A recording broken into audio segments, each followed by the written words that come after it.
Hello, everyone, and welcome to another edition of Mormon Stories Podcast. I'm your host, John DeLynn. It's April 24th, 2025. And today I'm so excited to have as co-host the Julie D'Azevedo-Hanks. Hey, Julie. Hello. Thanks for joining us. What a treat to have you in the co-host chair. I'm so happy to be here. Yeah. Y'all will know Julie from the many episodes she's appeared on Mormon Stories Podcast.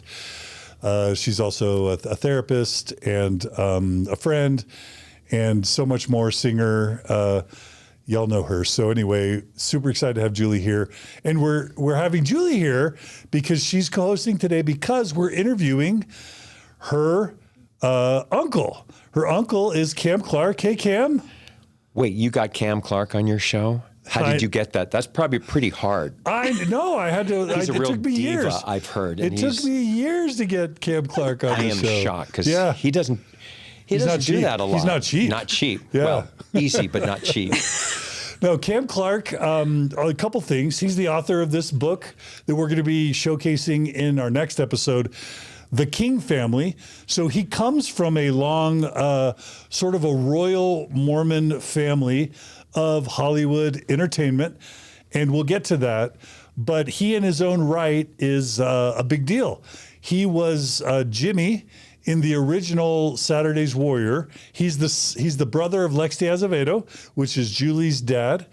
Cam is the brother of Lex D'Azevedo. He was Jimmy in the original cast of the Saturday's Warrior musical. He sang on the album. Is that right? I did indeed. And it's your photo on the album. Yes. You sing "Brace Me Up" and Sailing On. Yeah. Didn't We Love Him? Yeah. Line Upon Line. Why can't they love me? Yes. Why can't they understand? Some really great music. Oh, I love it. I'm getting the chills right now anyway. But that's just the beginning of that wasn't the beginning of your illustrious career because you grew up in Hollywood. You were starting in 1963. Yeah. So we'll talk about that. But you were on TV multiple times in multiple different roles. And then after Saturday's Warrior, you became most known as a voice actor. Yes, a lot of animation and anime and games. Where you've appeared in, as one of the Teenage Mutant Ninja Turtles Not one voice of actors. The OG, okay? Michelangelo, was it? Leonardo, that's right, okay. But also, there's a photo in here, hundreds of voice acting roles? Yeah, pretty much. Yeah. So I've been doing this a long time. What would be some of the roles that people might? Well, Leonardo is probably the most successful cartoon program of mine. I have a game that's it's from 1,000 years ago, but it's like a granddaddy called Metal Gear Solid. And I played the evil twin, Liquid Snake. Well, and Simba, I am Simba and Snoopy. Yeah. So I got a lot of He-Man. So I've got a lot of iconic characters. And was it Matthew Broderick's voice that you had to sort of transform into? I'm not what you'd call an impersonator, but when I would audition, I had 4 prototypes that I put in my head for how I want to deliver the copy. Matthew Broderick, Robbie Benson, John Travolta, and Sylvester Stallone. But the only one that I did like a spooky imitation of was Broderick. And everybody knew that I had this voice. Kiara, how can you not want to be queen? Well, that's like saying you don't want to be a lion. We are all part of the circle of life. I love it. I love it. Well, that gives you all a sense for who we're interviewing today, Cam Clarke. He also has his own Mormon journey. He was gay. And we didn't have GPS when I started my Mormon journey. So, no, you were discovering your sexual orientation in the late '60s, early '70s, before any of this stuff had been talked about. Let's just say mid '60s. I mean, I've known what was up. Yeah. So this But of course, as a Mormon, I'd hoped it was a phase. Yeah. Yeah, we'll get to that. So many important, powerful themes in today's Mormon Stories episode. And I should say, over the years, at least for the past 15 years, I've had many of you ask me specifically, why haven't you interviewed Cam Clarke? Seriously? Oh, yeah, for sure. Yeah. Oh. Yeah. So Thank you, folks. Oh, yeah. So without any further ado, again, welcome, Julie. Cam Clarke, welcome to Mormon Stories Podcast. Thanks for having me. Glad it worked out. Yeah. All right. So tell us just super briefly where your Mormon story begins, and like I was literally born like that way. Yeah, come from a big fat Mormon family. My dad was not Mormon, but my mom's family was very, from the pioneer days, and related to this one and related to that one. Who are your parents? Tell us about just the brief my version. dad is Robert Clarke, who was king of the B horror flick in the 1950s. So he had a great following, which he hated. More on that topic. Like what? So are we talking like Dr. Jekyll, Mr. Hyde, Wolfman, Dracula kind of stuff? Or? No, B horror flicks. So we're talking about films where the poster art is the best part of the movie. Insane, beautiful graphics, and the movie was made for about $1.50, in 2.5 days. Give us a couple examples. His most famous is The Hideous Sun Demon. Okay. It was like the reverse of Wolfman. It was this guy who got exposed to radiation, and instead of the moon, in the sunlight, he turned into this lizard man. And it was really a homegrown product film, because half my family plays half the characters. So that was pretty funny. So you're talking real B movies, like legitimate B movies, yeah. The other one, the most famous, would be The Man from Planet X, which was the first film where the aliens came to us as opposed to us going to outer space. Okay. He did a film called The Astounding She-Monster, and it was so cheap. It was this beautiful Martian, scary lady. Her zipper broke. She only had one sparkly onesie, no safety pins, so they re-choreographed her. She could never leave the room, like turning around and leaving, because her zipper was broken. So she created this, I'm backing up out of the room, which was greater than turning around, but because her costume was broken. Julie's laughing. Jump in at any point, Julie. I will. I'm just, reliving my childhood too. Were you scared of the sun demon when you were a kid? Not that I remember. I do remember the mask on a shelf somewhere, and that was a little frightening. The hideous sun demon mask. It lived in my bedroom. Okay, that's what, yes. When and Cousin Adam, when he would spend the night, he hated sleeping in my room because he knew the sun demon was in there. Would come to life. Yes. Yes. So your dad was never Mormon. What was he like? What was his quick background, and why did he join the church? He became Mormon to keep the peace. Yeah. What was his background though? Was he Jewish? He was raised Presbyterian. Okay. My dad was from Oklahoma, and he tells me that this was his voice when he, first decided, that kind of thing, that Oklahoma thing with the nasal, and he went to college and took speech to get rid of his accent, and one of the most beautiful narrator voices. He wanted to be a matinee idol. Want to be an actor? Oh, yeah, from day one. Okay. And he didn't make it all the way there. He got this sci-fi thing, and he was never able to embrace that. And he had so many fans, but in his brain, it was a reminder that he didn't get what he was after. But he stayed in Hollywood and became a director, producer? No, he was on the King family show with us. Okay, so that would be what he was doing. But he joined the church, like I said, to keep the peace. And my mom was not able to go to my brother Lex's wedding because she hadn't been through the temple. And I remember her saying, when my brother Rick, our other brother, was getting married in the temple, She goes, I'm not missing another one of my kids' weddings.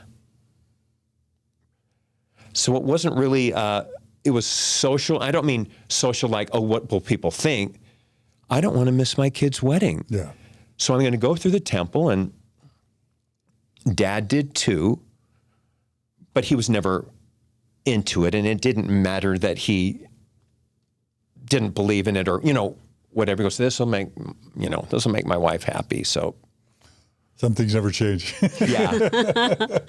Yeah, I always knew that he was never really converted, right? It's just kind of like, oh yeah, we go to church and sometimes wear garments and sometimes. And I wish I had been able to listen to some of his counsel. Yeah. Instead of the black and white Mormon thing. Yeah. And my mom, there's a quote, everyone can quote the Bible, but nobody's ever read it. And Mom was one of those people. She believed in this. She had a testimony of the pioneers that crossed the plains. Truly, that was her. Let's talk briefly gig. about her background. Like, her family background. She was raised very poor. What's her name? Alice. Alice Driggs. The family name was Driggs. Okay. Doesn't really roll off the tongue, not very pretty. Mm-hmm. And my mom and her sisters became a very successful singing group. And they were the Driggs sisters. And they're literally, it's like some old Hollywood movie. They're about to go on stage, and the announcer goes, you got anything else? Driggs sisters, yeah, not feeling it. And they went, well, our daddy's middle name is King sisters. Yeah, we're going with that. Okay, you're on. Go. Interesting. Where was she raised? She was born in Payson, Utah.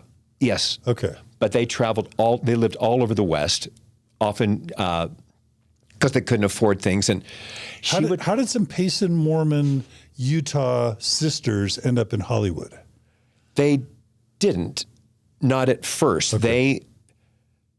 They were living in Oakland, and their idols were, and if you guys haven't heard of this group, got to listen to them. Early jazz from the 20s, the Boswell sisters. I have a lot of their music, and they're amazing. Anyway, one of their aunts, or somebody knew a guy who knows a guy, and got them on KSL. And then somebody heard... From Oakland? Yes. Okay. And so they had gone to Utah because Mom was going to be in, what did you just call it? The green and gold ball? Gold and green ball? Yeah. Yeah, for, the kids, everybody, it was a contest, and everybody and the Mormons would come to this thing. And her aunt was there, and she traveled, her mother would not let her travel without her sisters. And the aunt, she'll sing for us. And the aunt really took to him, and I know a guy who knows a guy, And then it just took off from there, from KSL. A band leader named Horace Height heard them, and that was then off to the races. So the King sisters were a really big deal, and we'll talk about that in the next episode. Yeah, but yeah. Just to give like a 30-second how big they were kind of thing. Well, they started in radio, and they split off from Horace Height. Alvino Ray, who is a very famous guitar player, and he's like guitarists that they bow down unto him. He invented the slide guitar and lots of other mechanical things to make the electric guitar what it is now. And so they broke off and started their own band, and they started just playing the clubs and hotels and stuff like that. And my Aunt Devon says that when and this is true, even for me as a voiceover actor, if you're in Friends or Frasier or whatever, you can't walk down the street. But when you're in radio, like my moms were, and I say moms because it is plural, I have many moms, and doesn't matter as long as one of them takes care of you. Meaning your mom's sisters were kind of like moms to you? Yeah. Okay. It was kind of like a communal kind of thing with that. And so they were the big band thing. And, that's what I was saying. So they get one of their first gigs at the Palladium in LA. And they had no idea how rabid their fans were, because you're on radio. And the kids stormed the stage. It was supposed to be a dance. You know, they were singing for some ballroom dance things, the 40s, you know, all of that. Kids didn't want to dance. They rushed the stage. Like every generation rushes the... It's like Beatles or Elvis level. Or Sinatra. Frenzy. Yeah. Any of them. It was a mosh pit before it was called that. And they went, well, I guess we're happening. I guess we're on our way. And it just went from there. Okay, so your mom was one of the king's sisters. And there were 6 sisters. Okay. And they would trade out, and there was always an extra sister.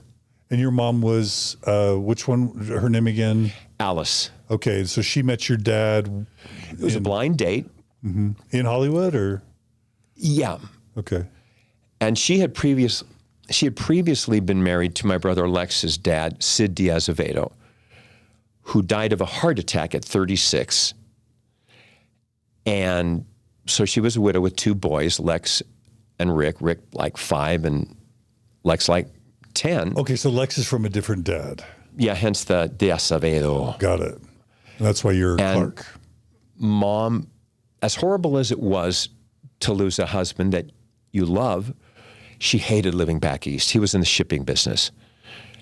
And her bright spot was, I can get out of here and go back home and be near my family, which is any place west of the Rocky Mountains.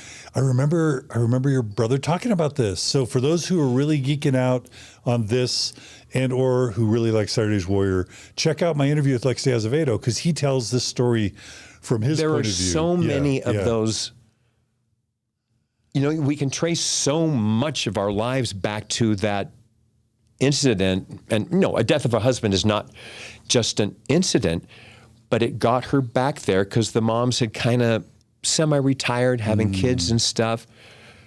And Mom moved home to LA, and her sister Yvonne, who is kind of the brain of our career, said, you know, Alice is just, she's so sad that she's a widow. And we got to do something to give her something to do to cheer her up. Why don't we get our act together again?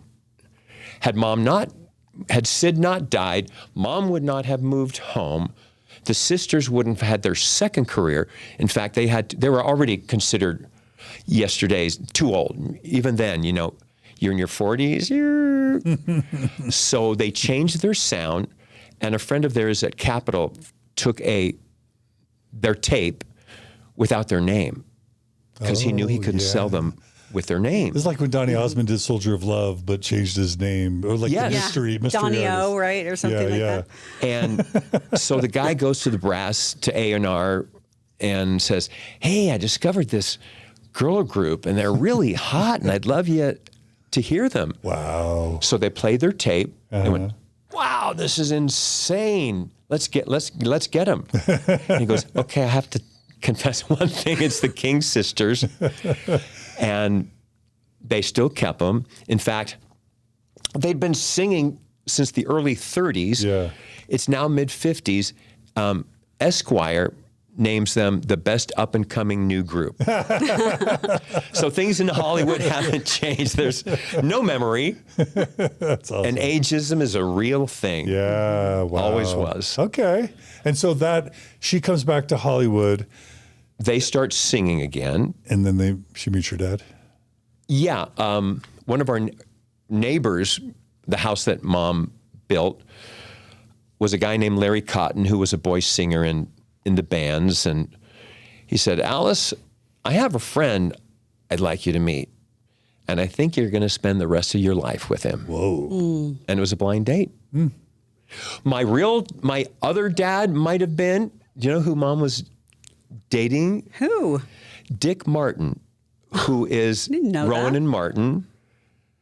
And he babysat Lex and Rick when my dad would go on a date. He was crazy for Mom, but he stuck around to be the babysitter while she went out with another guy. Wow, the stories, man. That's crazy. And Rick was like, well, Mom, I know you're marrying Bob, but can Dick still hang out with us? Out of the mouths of babes. Oh, fascinating. Okay, so they went on a blind date, ended up together. Why was your mom marrying a Gentile, like a non-Mormon? None of the moms married Mormons. Yeah, like, okay, so like in modern Mormonism, that's the biggest no-no, is to marry a non-Mormon. What was it about was Mormonism different back then? Or was it just their interpretation of Mormonism? Very loose interpretation. Really? Very loose. Well, again, my mom had a testimony to the pioneers. Uh-huh. They were in show business. Mm-hmm. And the men they met were that, and it was secondary to marrying someone you fell in love with. Mm-hmm. And all the husbands joined the church. So in theory, like sort of. No, they got baptized and everything. On paper. No. Some of them were very My devout. Uncle Alvino Ray, Jim Conkling. I don't know about Uncle Bill Birch, but no, they were into it. Okay. I'd say my dad was the only one who was just like keeping the peace. Okay. Interesting. Wow. So is it, I mean, I guess there might be a long history of Mormon celebrities playing by different rules, Well, or maybe that was just the way your family was. They had cocktails and stuff like that, but it wasn't as believing Mormons. And I would think, Julie, I don't know if you know this any better, but the word of wisdom was not like the truth of God. It was a recommendation. I mean, it wasn't like the first thing. Yeah, it was a recommendation. And so many people became obsessed with coffee and Coca-Cola and all that. I mean, I'm not into cigarettes, and no one should smoke.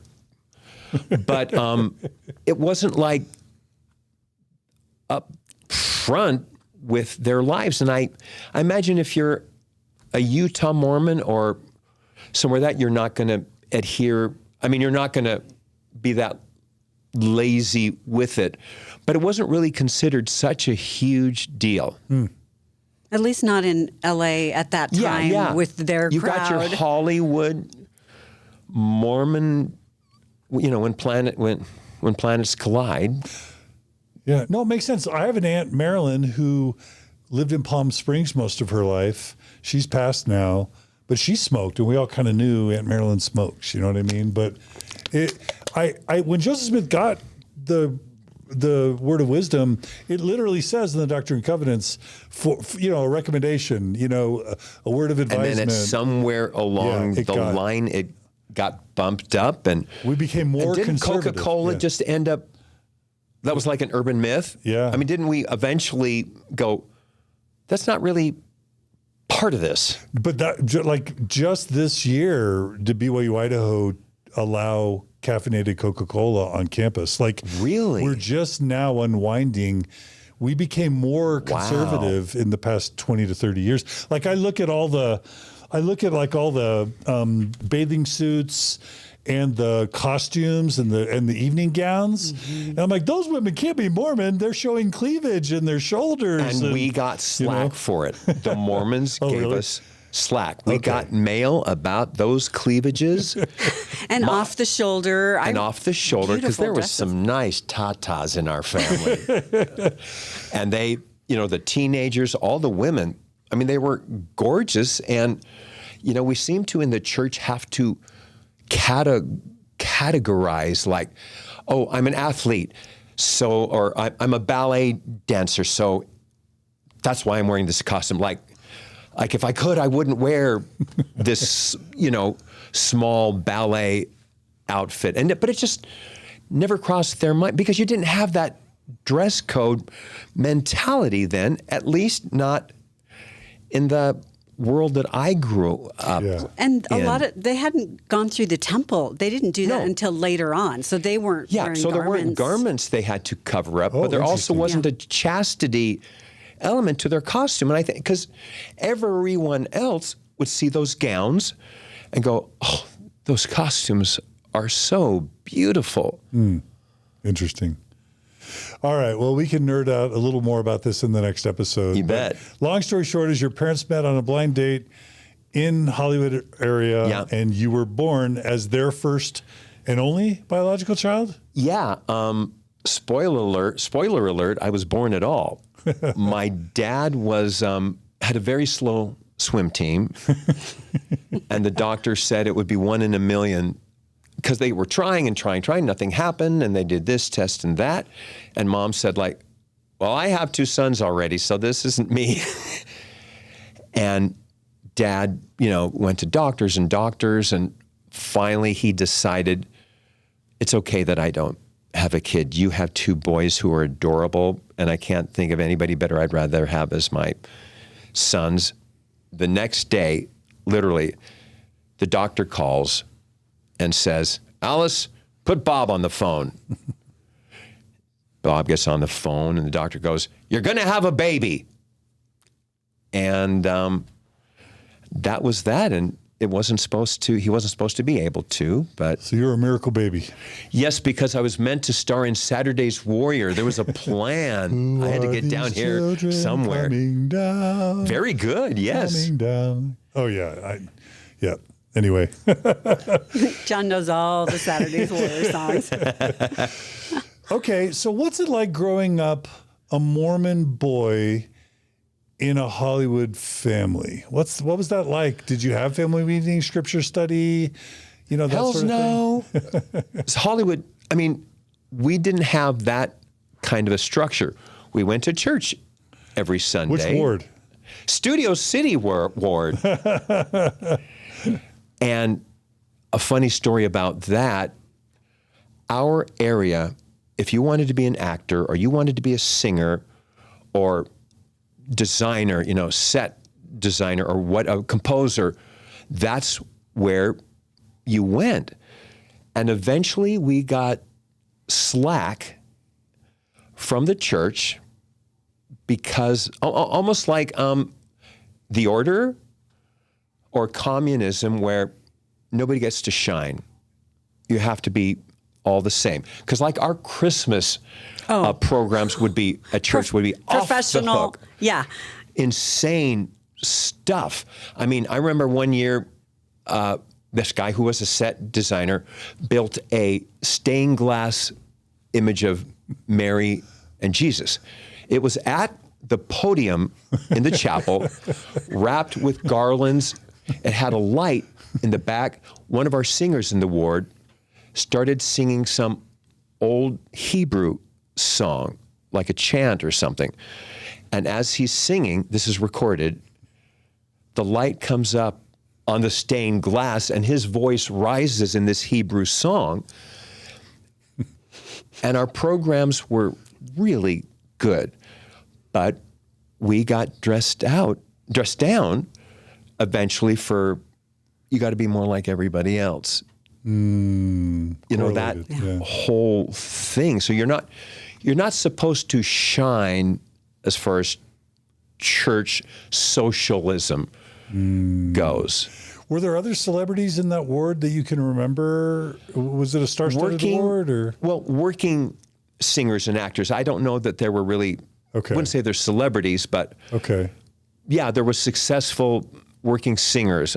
My best friend's mom, for example, Jerry Engeman. My best friend was Paul. Oh, we've had an Engeman on Mormon Stories. There's a lot of them. I guess, didn't Larry King marry an Engeman? Mm-hmm. Yes. Yeah. Sean, one of Cam's best friends. Oh, you knew these people, the Engemans? Oh, grew up. Oh, cool. Shawnee and Paul, pretty much since the cradle, were my best friends. They were a Hollywood thing in some way. Yeah, his mom was a jingle singer, and she was on every Henry Mancini album. She was one of the go-to gals for that world. And his dad was in A&R at Capitol. My Uncle Jim got Carl his position, Carl Engeman, and Carl got Julie's dad, Lex, into A&R at Capitol. So quite a connection there. And the Klingers, who had a modicum of success as singers, and they were the beautiful family. And I'll always remember, they were just called the Klinger sisters. I remember an ad of them in the trades that said, soft bodies, hard rock. For these little Mormon gals from Utah. Talk about cleavage. I love it. Okay, so not a traditional Mormon upbringing, but still weekly church attendance and belief.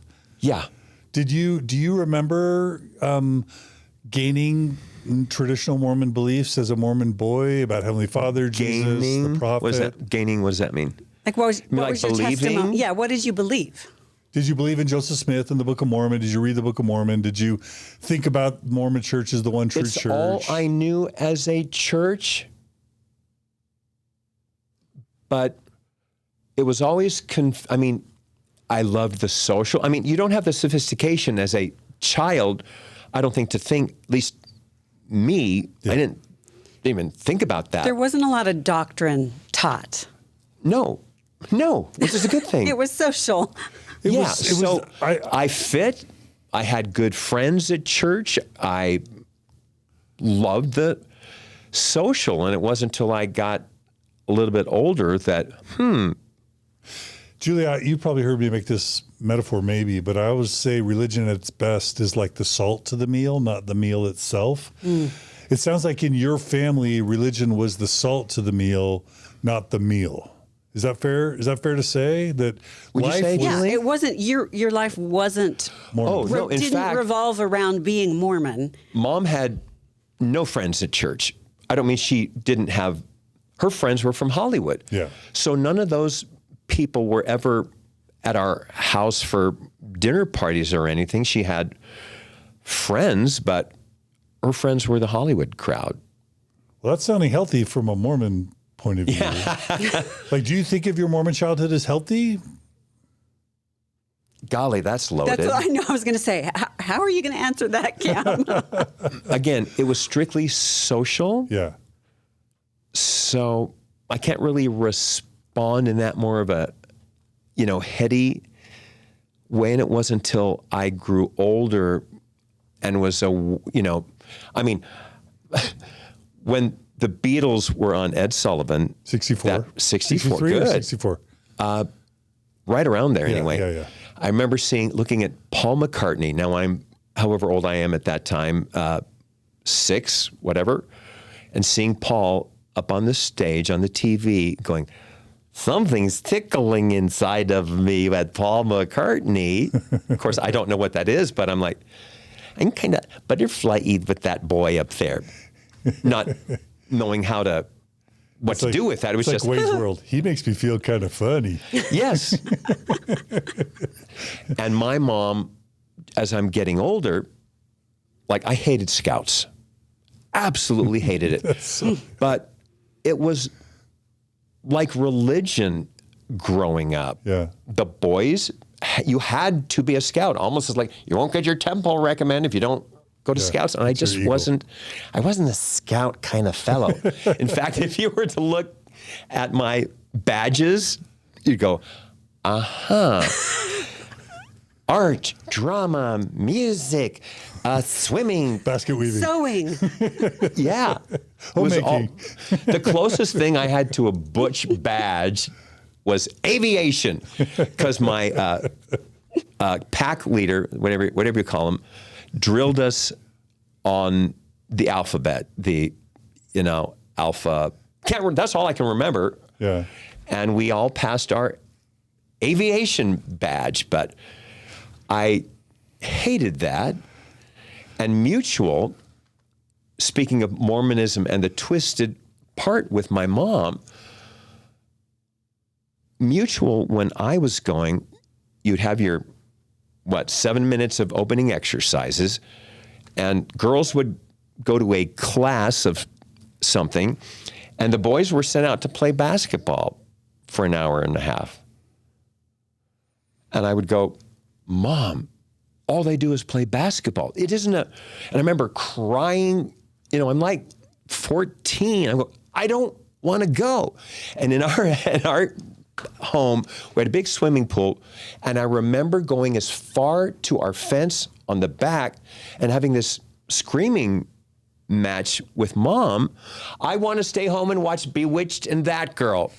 I don't play basketball. Where you're going. Is that Marla Thomas? Who's that girl? Yes. Okay, yeah.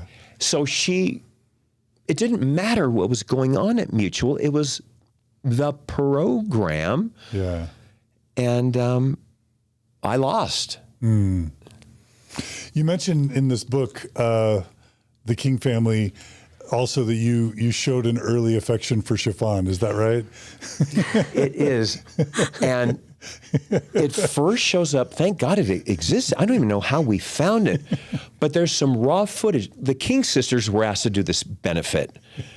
And again, my Aunt Yvonne went, wouldn't it be wacky if we just had all the kids on the stage with us? I mean, I won't go into that right now, but there's this footage. Again, I'm like 5. And all right, let's meet Alice's family. We got this footage. I come out and I start playing with Mom's chiffon. I mean, who wouldn't, right? Am I right? Yeah, who wouldn't? No, I was the basketball guy, not the chiffon guy. Were you focused on, like, that was what you were focused on, was the material? So the moms do these Alice and Vonnie trying to tap dance, right, as fast as they can. Yvonne goes, because the audience starts tittering as I'm standing in front of my mom, yay high, and I'm wrapping the chiffon around me going like, wee, wee. It's so great. And so Yvonne ad-libs and goes, yeah, we're a little worried about Cam. The audience howls, and I'm like, and then Mom says, yes, he's going to be a dress designer for the church. Like, that's a thing? Yeah, dress designers? Well, like... But there was no shame. My parents were so ahead of their time with that. There was no finger wagging. And for my birthday or Christmas, there isn't boy toys and girl toys. And nobody thought that way. I had Tonkas and Matchbox, G.I. Joe, trains, and Hot Wheels, trains. Train set, and crazy about trains. Yeah. But I also got to have my Barbies. Yeah. It is amazing to have an uncle 10 years older who has a Barbie collection. Like, it was amazing to go play at Grandma's house and play with my Uncle Cam. Barbies. Yes. Yeah. But I knew, even though there was no shame, I knew there was something wrong with me societal. Yeah, because I was going to say, your parents may not have brought shame to it, but from a mental health perspective, being, quote, homosexual was in the DSM as a disorder, and people would be committed to mental institutions for being homosexual, and they literally gave lobotomies to gay men or tranquilized them because it was viewed as an illness, not just within Mormonism, but within it was illegal. It was illegal. Yes. Sodomy laws were all over Thank you, Stonewall. Yeah, right. Yeah. But again, no shaming from my parents, but as a kid in your room, your toys are scattered everywhere.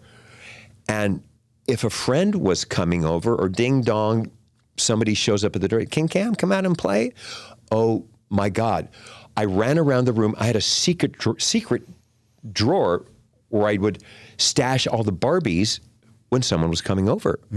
So I couldn't be so you knew found out that socially. Well, no, I knew it was wrong. I knew that boys don't play with dolls Overtly, publicly, Yeah. In fact, there's a cartoon that's on my fridge from the New Yorker that says, to a boy and a girl in a sandbox, and little girl says, yeah, I don't think of trucks as a boy thing or a girl thing.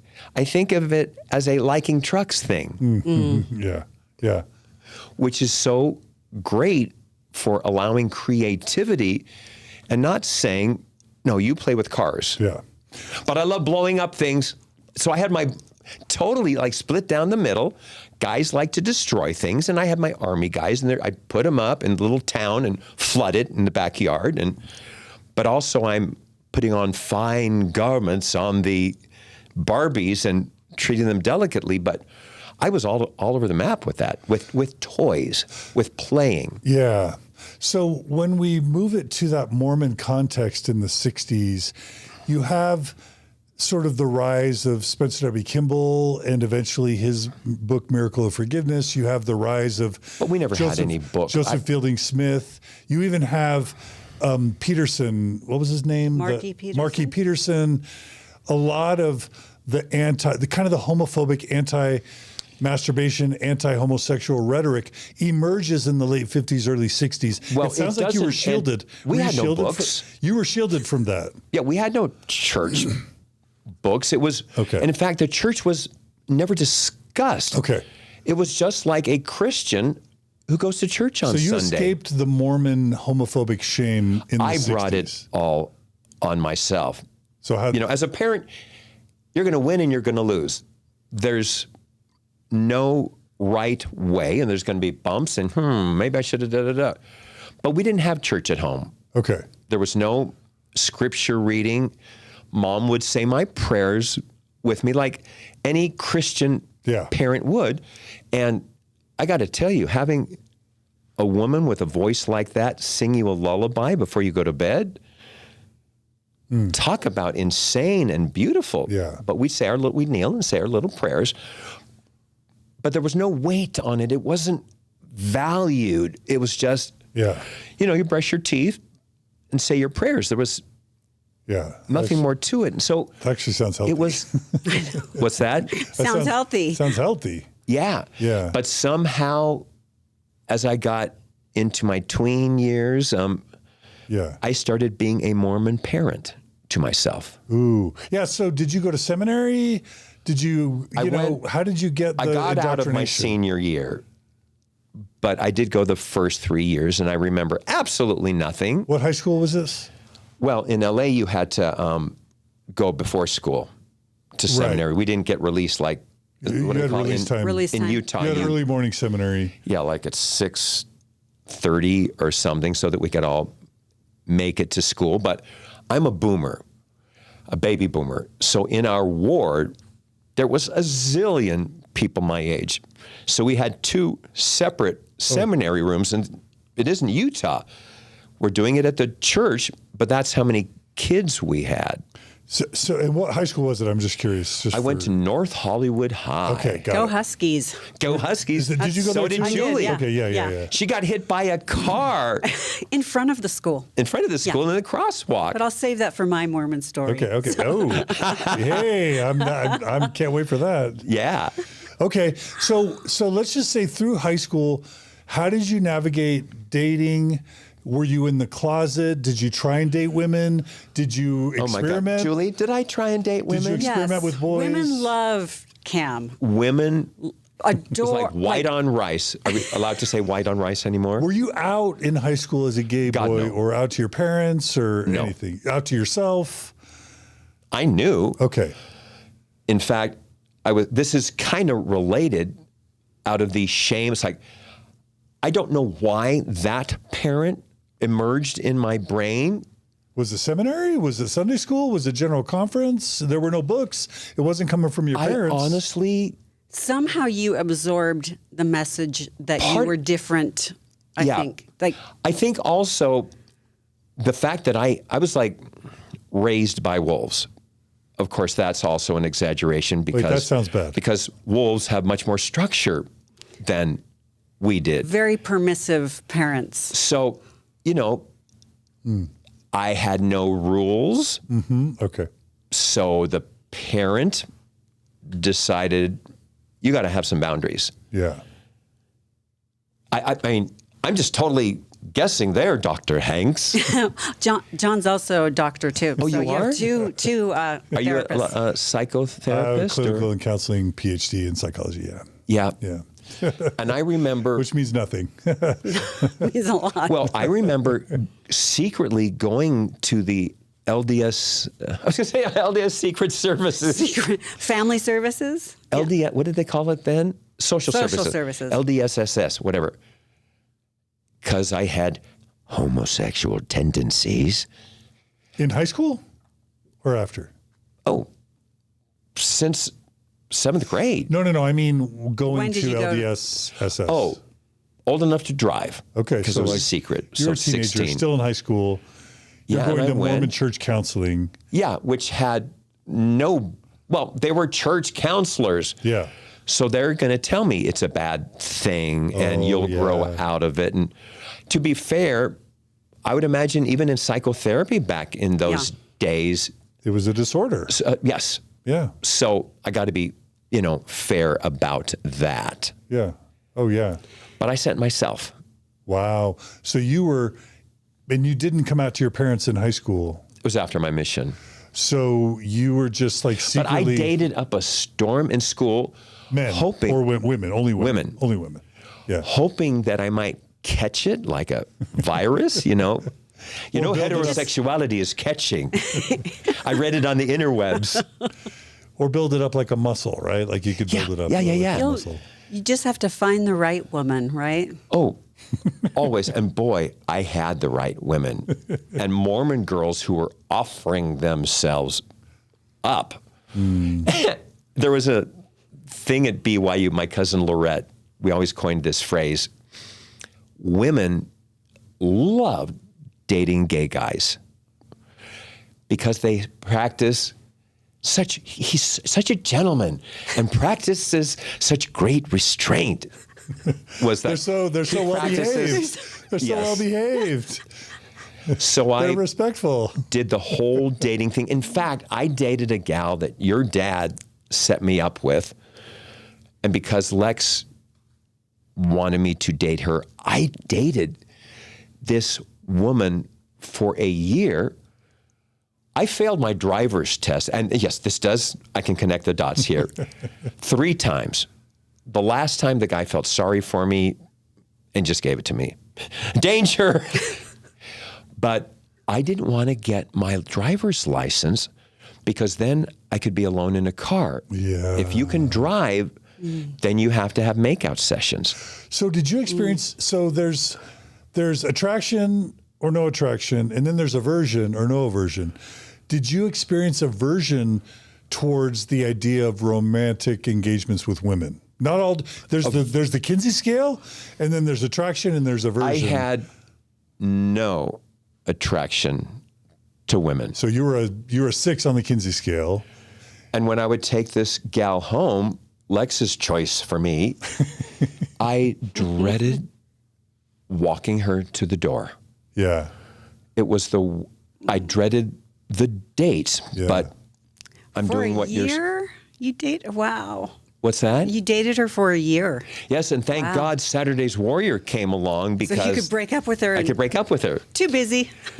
When I had my high school, most of my friends came from either church or the Saturday's Warrior crowd, right? I didn't have friends in high school, really. And I had at my 40th high school reunion, I didn't go, but I arranged this party for my theater kids from Saturday's Warrior and my cousins and stuff to have this reunion the year of my high school reunion. And one of the things I said as I'm introducing this party and everybody here, and I said to the group, one of the rites of passages for a woman as a teenager is to be in love with a gay man. I can't tell you how many girls I know that dated a gay guy, and it broke their heart, but it's one they loved beyond other things. Yeah. And likewise, and so I said, Sean, Suzanne, Polly, you're welcome. And then I turned to Jeff, my best friend, Jeff Creighton, and I said, likewise, a rite of passion for gay men is to fall in love with their straight best friend. Yeah. So thank you, Jeffrey. Oh, yeah. I had a huge crush on Jeff Creighton. Oh, he was. Everybody did. I was little. Yeah. And I just remember he was just. He looked like Prince beautiful. Charming. Yeah. So what year did you graduate from high school?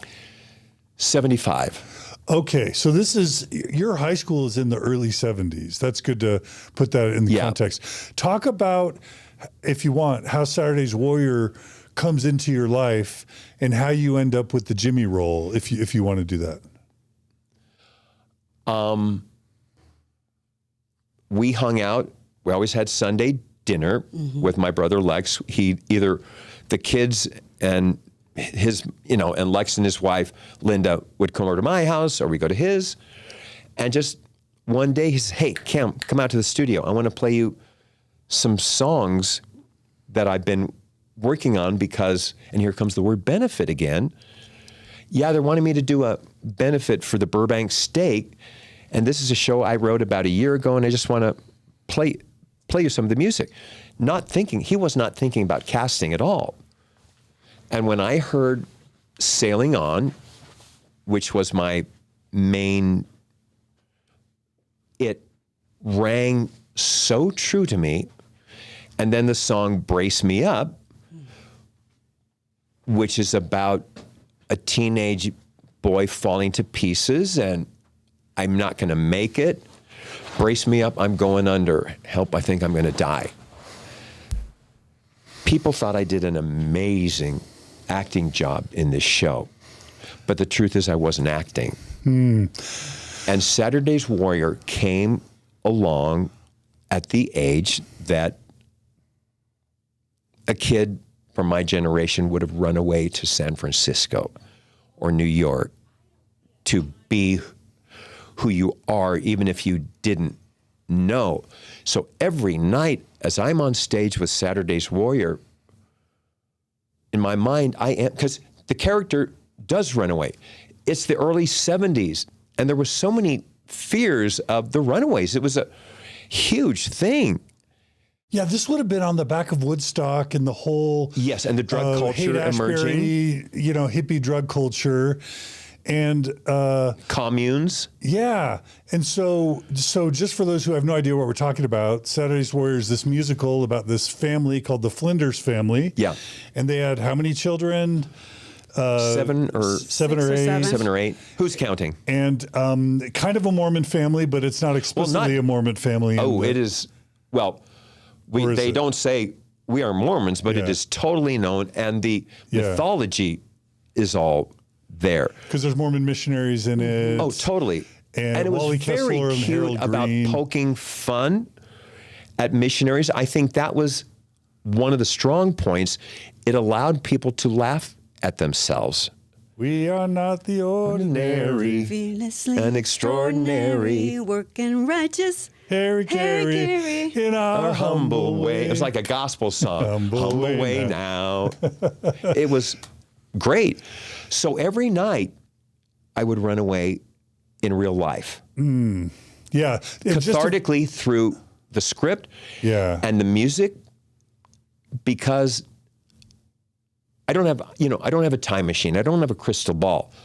Where would I have gone as those feelings started to emerge when you're 15, you're a unicorn, you're finding out you're not fitting? I could see me easily, eventually, taken off to San Francisco. Yeah. Yeah, just to kind of finish the setting for that, this Flinders family, large Mormon family in the musical, they have an oldest son who's being tempted by this group of basically hippies to leave the family and run away. So he's tormented between staying faithful to his family, to the promises he made, to his siblings, even to his sibling who is yet to be born, who's in heaven waiting to come down as a spirit. Yeah. There's a whole zero population, pro-birth control, anti-large families, environmental theme. It's actually there's some good quite themes. quite relevant for even today. But you would have played Jimmy Flinders, the runaway, who does run away. The son who ends up running away, but then comes back. Comes home. You asked me about the casting. Yeah. No, how did it go from songs that your brother was writing to like an album and to a global theater already produced, I think, at BYU. They did a production of it. But there was no album. There was nothing. Okay. But when Lex hit those chords to Sailing On, these huge chords. It hit me like, if you're musical at all, or maybe even if you're not, and Benny and the Jets, bump, bump. Yeah. And if you go to see an Elton John concert, all you have to do is go bump, Bump. and everybody freak, bump, bump. And that's what, Hey, kids. da-da-dum-ba-da-doo-ba-doo-ba-doo. And that's what that felt to me. And in my mind, I went, well, I'm going to play this part. And everybody was surprised how well I did. You were young. How young were you when you sang? 15. You were what? Jimmy was 15 on that album? Yeah. Wow. But here's the deal. Amazing, huh? That's crazy. I was Amazing never talent. Donny Osmond or Michael Jackson. I was adorable as a little monkey on our show. But my being gay tampered my adolescent performing. If I'm on stage, Yes, 'cause I you're trying didn't to be want masculine. the flip of my wrist or the tilt of my head to give me away. And my ability to perform, as well as you might think this little kid from the King family would have gone from there. Again, I compare myself to Michael and Donnie because they were always who they were. Insane performers. Well, So- Michael had a little bit in the closet, possibly. Well, no, true. But his performing never faltered. Right. He was as a himself as a professional performer. performer. Yeah. So when I decide that these songs are mine, mine, all mine, I can remember Mom coming to a dress rehearsal and hearing this voice come out of me because I had made sure no one would get a whiff of who I was, and my performing had really disappeared. But this came along. I remember Mom going, "Who is this, and what have you done with my son?" I mean, that's a little harsh, but nobody expected me to have that because they hadn't seen it since I was a little monkey. Julie, were you on that album? No, I was about 5, Yeah. right? 4 or 5 when it came out. So no, but Okay. Julie is named after me. Julie's one Yes. of the sisters. So Was that's my one claim of to the, is fame. one, Julie and I are the lead kids. Julie's in the character of wheelchair. Julie- No, that's right. No, sorry.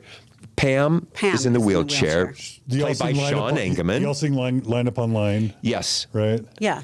Well, that And was Sean Engeman, who was married to Larry King, was the original Pam. Oh, and Julie was the one who's in love with the missionary, missionary. right?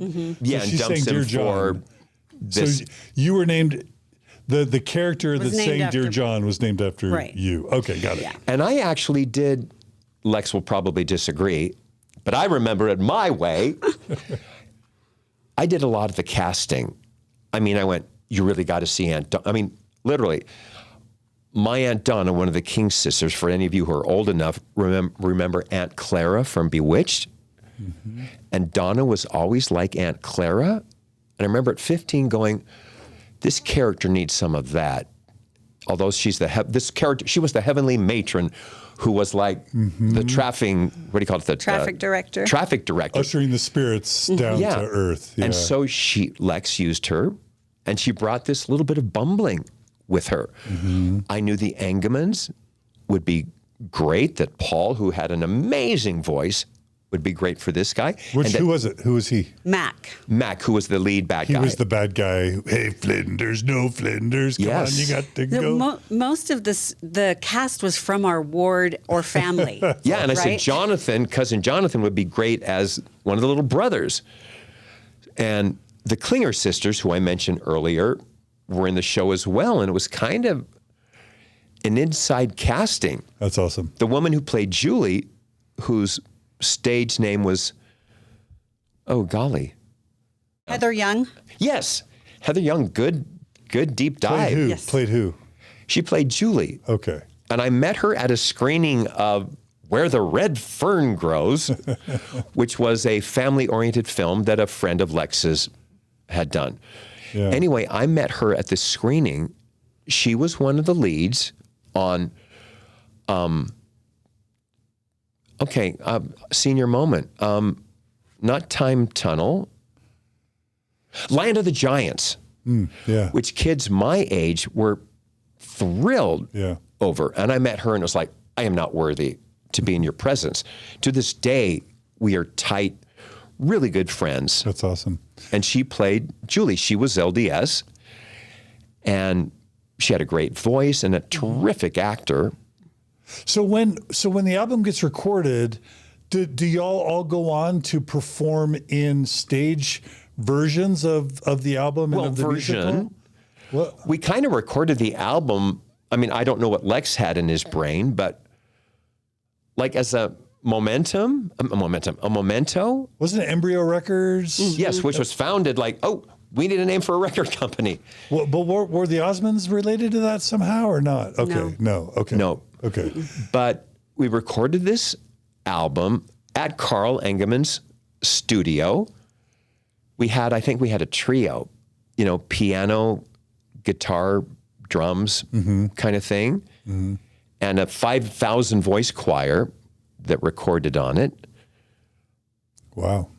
But nobody knew that this was going to be anything other than a sweet benefit with a terrific musical. But I remember, I think, talking to Lex that it sold a lot of copies. Gold. It went gold for sure. Really? Yeah. Oh, it was big. Huge. And we would sell out auditoriums. I remember playing Phoenix, and so like the people who sang on the album would tour and perform. The same people at the benefit. Everybody stayed on. And you would then just tour and perform the musical. Yeah, just like a national touring company of Lion King or, So you whatever. were 16, 17, 18 touring? I was 15 when we started. Well, I've been touring since I was 6. Yeah. So that was nothing new. But how many years did you do a Saturday's Warrior tour? 2 years. 2 years. And it was just auditoriums filled? We sold more tickets at the Phoenix Civic Auditorium. I'm going to get some of these numbers wrong, but we sold more tickets in 2 hours than Elton John did in a week. What? Like, boom. The line was insane. In fact, crazy. The fame within our world, when my parents got sealed in the temple, I was, I think, 17 or 16. Obviously, so the temple people can go in, but I'm in the nursery with all the other converts, like the converts' children. They're born out of the covenant, and we're now getting married in the temple, and I'm with the kids. So I had this huge, gorgeous fro, all natural, big blonde curls. Oh, I'm gonna digress for a moment. The cover of the album, which is a very pixelated, graphic-y thing, has me in a fro. The designer of the album, they put straight hair on me because they didn't want it to have any mistake that this might not be a white person. Oh, they didn't want to give. Yeah. Why would you do that to this beautiful hair? Yeah. We better put some straight in there. Well, you're going to be out of luck with putting the straight in there. So anyway, I'm at the temple in the nursery. And you know how spooky that can be for kids. All these old ladies in their, their Michelin Man costumes, those horribly fitting temple clothes. And they've got some little 3-year-old screaming his head off, because they've just taken his parents away, right? Left him with these elderly women, and he's freaking out, right? I'm standing there, I'm already Saturday's Warrior, Jimmy Flinders. This little guy sees me, breaks free of the women, and comes running up to me, crying, "Jimmy!" I pick him up in my arms, and he's doing that, after when you've been crying, this part. And I had such a moment of, not ego, but just acknowledging the power. The impact. Impact, much better word. The impact of this performance that a toddler would find safety in me, because this little kid obviously has seen the show, and people went multiple times, but that remains one of the most important things that has happened in my life, to experience a lost child finding solace in another stranger, but someone he knows. I also got a stalker out of Saturday's Warrior. Oh, tell us about that. I had this gal well, first of all, it was a different time. She looked up in the phone book and saw the name de Acevedo. And in those days, there were only two in the phone book, called Rick's, got his wife, Anna. And I'm still thinking, how are you so naive that you would even do this then? Yeah, I'm a friend of Cam's, and I've lost his number. Okay, here. She gave it to him. She starts sending me scriptures in the mail, like written on a cocktail napkin or a torn piece of a Denny's, paper placemat. All this stuff with scriptures, and she had interpreted them. And she would start to call at the house and either breathe or cry. And my parents, Mom would go again, raised by wolves. She'd pick up the phone and Mom would hear this breathing or crying. And she'd go, Cam, your breather's on the phone. And I'm like, seriously? Seriously? I mean, this needed some adult intervention. Anyway, so this goes on forever. And one morning I'm going to priesthood meetings, so whatever it is, 8 a.m. I'm leaving the front door. We had a very long front yard with a long brick walk to the street. I see this woman standing in the street looking my way. She had hair like Rosanna Dana, for those of you that remember. Gilda Radner. And something in me just knew, this is her. So I walked down the long walk to this woman who's standing in the street. And I said, can I help you? And she told me who she was. I went, I was right. I stepped down into the street, and she says, no, get up there where you belong. The curb. So yay by yay, it's not like a pedestal. It's about, 7 inches. And she started sharing scriptures. And she said, because there were always visions and prophecies. She goes, I've had a vision that, and here's the scripture that goes with it, that you're to be the father of a prophet. Whoa. And then she would add, but I don't know what my job is to be. Well, you're not going to be the mom, I'll tell you that. And in that nanosecond, again, I'm 16, I said, how do I get out of this? Fight fire with fire. So, funny, I had a vision last night too. And the Lord said, you are not to be in contact with me anymore. And like mist, she disappeared, never to be heard from again. That could have ended up really dangerous. Yeah. We've heard so many stories from John Lennon, and I'm not comparing myself to that, but still, she could have had a gun. If you're not going to be with me, double suicide, whatever, it could have gone really south. Absolutely. Scary. But it did not. Yeah. What was it like to be kind of a Mormon celebrity Well, it didn't get me better seating at a fine restaurant, I'll tell you that. No, what was it like to be a Mormon celebrity, but to be a closeted, conflicted gay teenager? Well, part of the reason my life is so compartmentalized and screwed up is because I could always hang my hat on the fact that the Lord that this is indeed a phase, and the Lord will make me straight.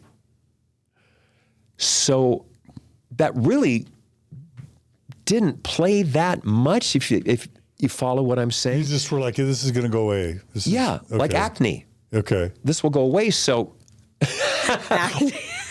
well, no, it's something you're going through, and a kid knows this is ugly, and it's showing. At least I try. My acne often did not show, but I was secure in the teachings. And if you're righteous, connect the dots. Was that part of why you chose to serve a mission? Like, I'm going to be very righteous. Also in those days, if you don't serve a mission, what's wrong? Yeah. Almost like back in the like World War II, or even going however far back you want to go with the military, if a guy did not serve in the army, what's wrong? Yeah. Likewise in the church. Yeah. I did not want to go, but I had my interview because everybody has to go. And the patriarch or whoever it was that, set me as Stake president, maybe stake president. Would it set aside or set apart? Yeah, give me my blessing. I believed so black and white the scriptures that religion was like an Aladdin's lamp. So he promised me. Yeah. Because I was open. I said, I have homosexual tendencies. I've never acted on them. But so you hadn't experimented prior to your mission? No. Oh, wow. Okay. What year were you called on a mission? I left in 77, so probably 76 is and what I got. Where were you called? Argentina. Oh, okay. But he promised me I would come home magically straight. Yeah, that's so Mormon. Yeah. Up to that time, I had a very healthy ego. Coming home from the mission, which was a horrible experience for me. Why? How was the mission itself? Well, I hated everything about it. You did? And I never felt the spirit. You know the song from Chorus Line? Every day for a week I would try to feel the wind rush, but I felt nothing. Mm-hmm. So this is on me. I'm broken. You didn't feel anything because you were gay, baby, or just not even in connected to that, because I've already confessed, so I'm a clean vessel. So I'm going to get my blessings. I'm going to come home straight. So the whole thing came tumbling down when that didn't happen. And my esteem started to get lost on the mission because I never felt any of those things. I didn't want to give a blessing, didn't want to do a baptism because I'm not feeling it. And the president who was president of my mission at the time, fortunately, halfway through my time there, we got a new guy who was wonderful. But this guy this president treated it more like you were an insurance salesman. The first one? Yeah. Like perks. Mm-hmm. Mine too, like rewards, incentives. Yeah. They had the BAP Club. And you'd get a Jonathan Livingston Seagull poster. If you got a certain number of baptisms. Certain number. Yeah. And I remember one of my first experiences was, it's 11 o'clock at night on the last day of the month. We have some Goldens. I don't even know if they called them Goldens, but the boys took a ladder to the chapel where the baptismal font was. It's 11:30 at night. Throw this ladder up on the high wall of the church. Get these baptism, push their butts up the ladder and get them to cross the other side so that their baptisms would count on the 31st, For the not month's the 1st. quota. For the month's quota. Yeah. So that you could be in the club. Yeah.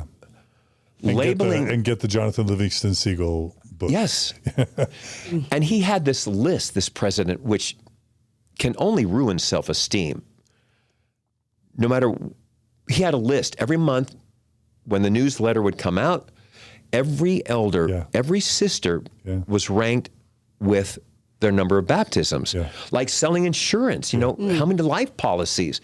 So you've only been there a month, and of course you're entering at the bottom, but no one is doing percentages or, you know what I'm saying? The math of this doesn't equate because this guy has been here, longer. Yeah. And Julie had mentioned something before. Can I just say, on my mission in Guatemala, 88 to 90, same thing, newsletters, incentives, and it was a Janice Cat Perry tape you would get instead of a Jonathan Livingston Seagull. Like literally, if you got 10 baptisms in a month, you would get a Janice Cat Perry Serving with Joy cassette tape. Did you care? Oh, I wanted to be a great missionary, and I wanted to please my mission prize president. Mean anything to get in that? No, it always felt club? wrong. My story's different, but like I had a corrupt mission where they were baptizing little kids who didn't deserve to be baptized to meet the quota. There were some companionships that had 40 baptisms in a month, and they were mostly like 7 to 10-year-old boys. I confronted the mission president saying, this doesn't feel right. All these quotas feel wrong. All these incentives feel wrong. I'm glad you had such a healthy ego at that age. Well, it's dark because he sent me home early, and it's part of what led to Mormon Stories is just the trauma of having a corrupt mission and a corrupt mission president. So anyway, I'm just saying me too. That's all I'm saying is me too. Hashtag me too. Yeah. This is that should be mission you could use that hashtag for a million problems in the world of people's lives. But also, I never felt the Holy Ghost like I was told I would. And on my mission, I remember saying, well, I'm just going to say that I know it's true, even though I don't, even though I'm not really feeling it, because I've got to baptize people and teach the gospel. And maybe they promised me that if you just say it's true, eventually you'll know it's true. But again, like you, the Spirit never manifested to me either. So I really relate to your story. Yeah. I don't love it, but I'm glad you can relate on that. Sorry. I'm so sorry all that happened. I have a sense for how hard that might have been. Thank you. Yeah. And I know we're not alone in that. Oh, no. Yeah.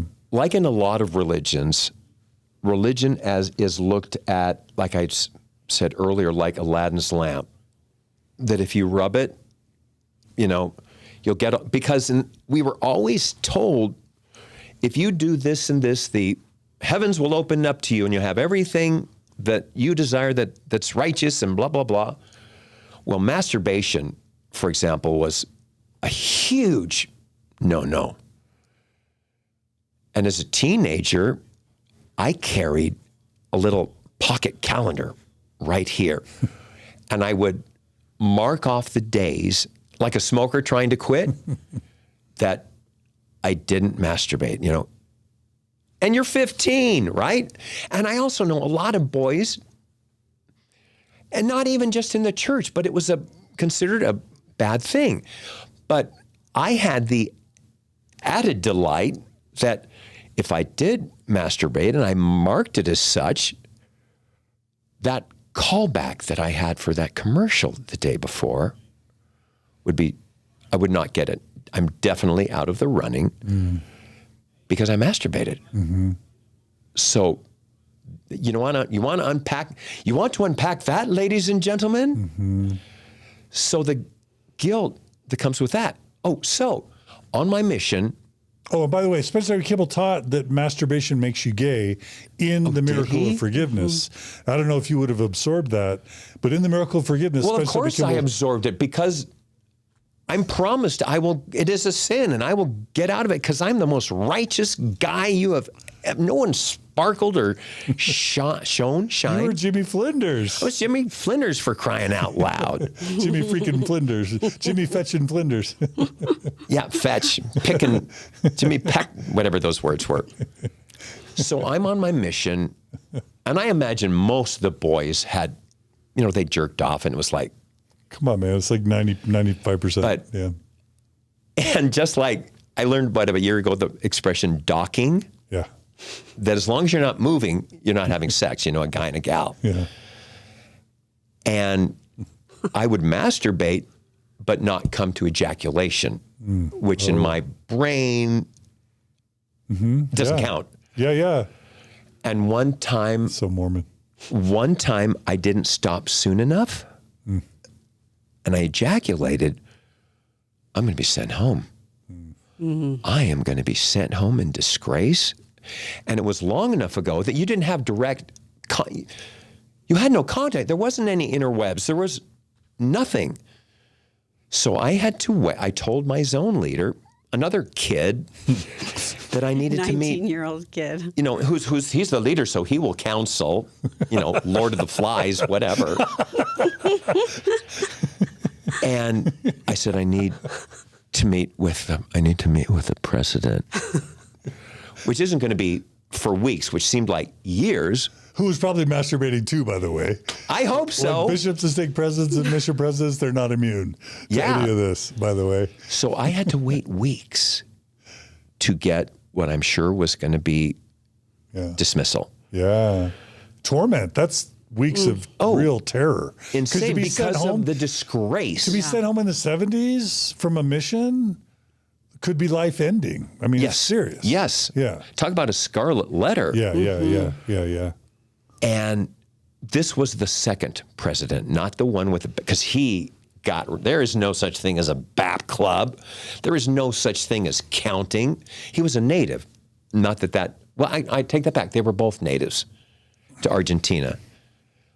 But he did away with all that bullshit.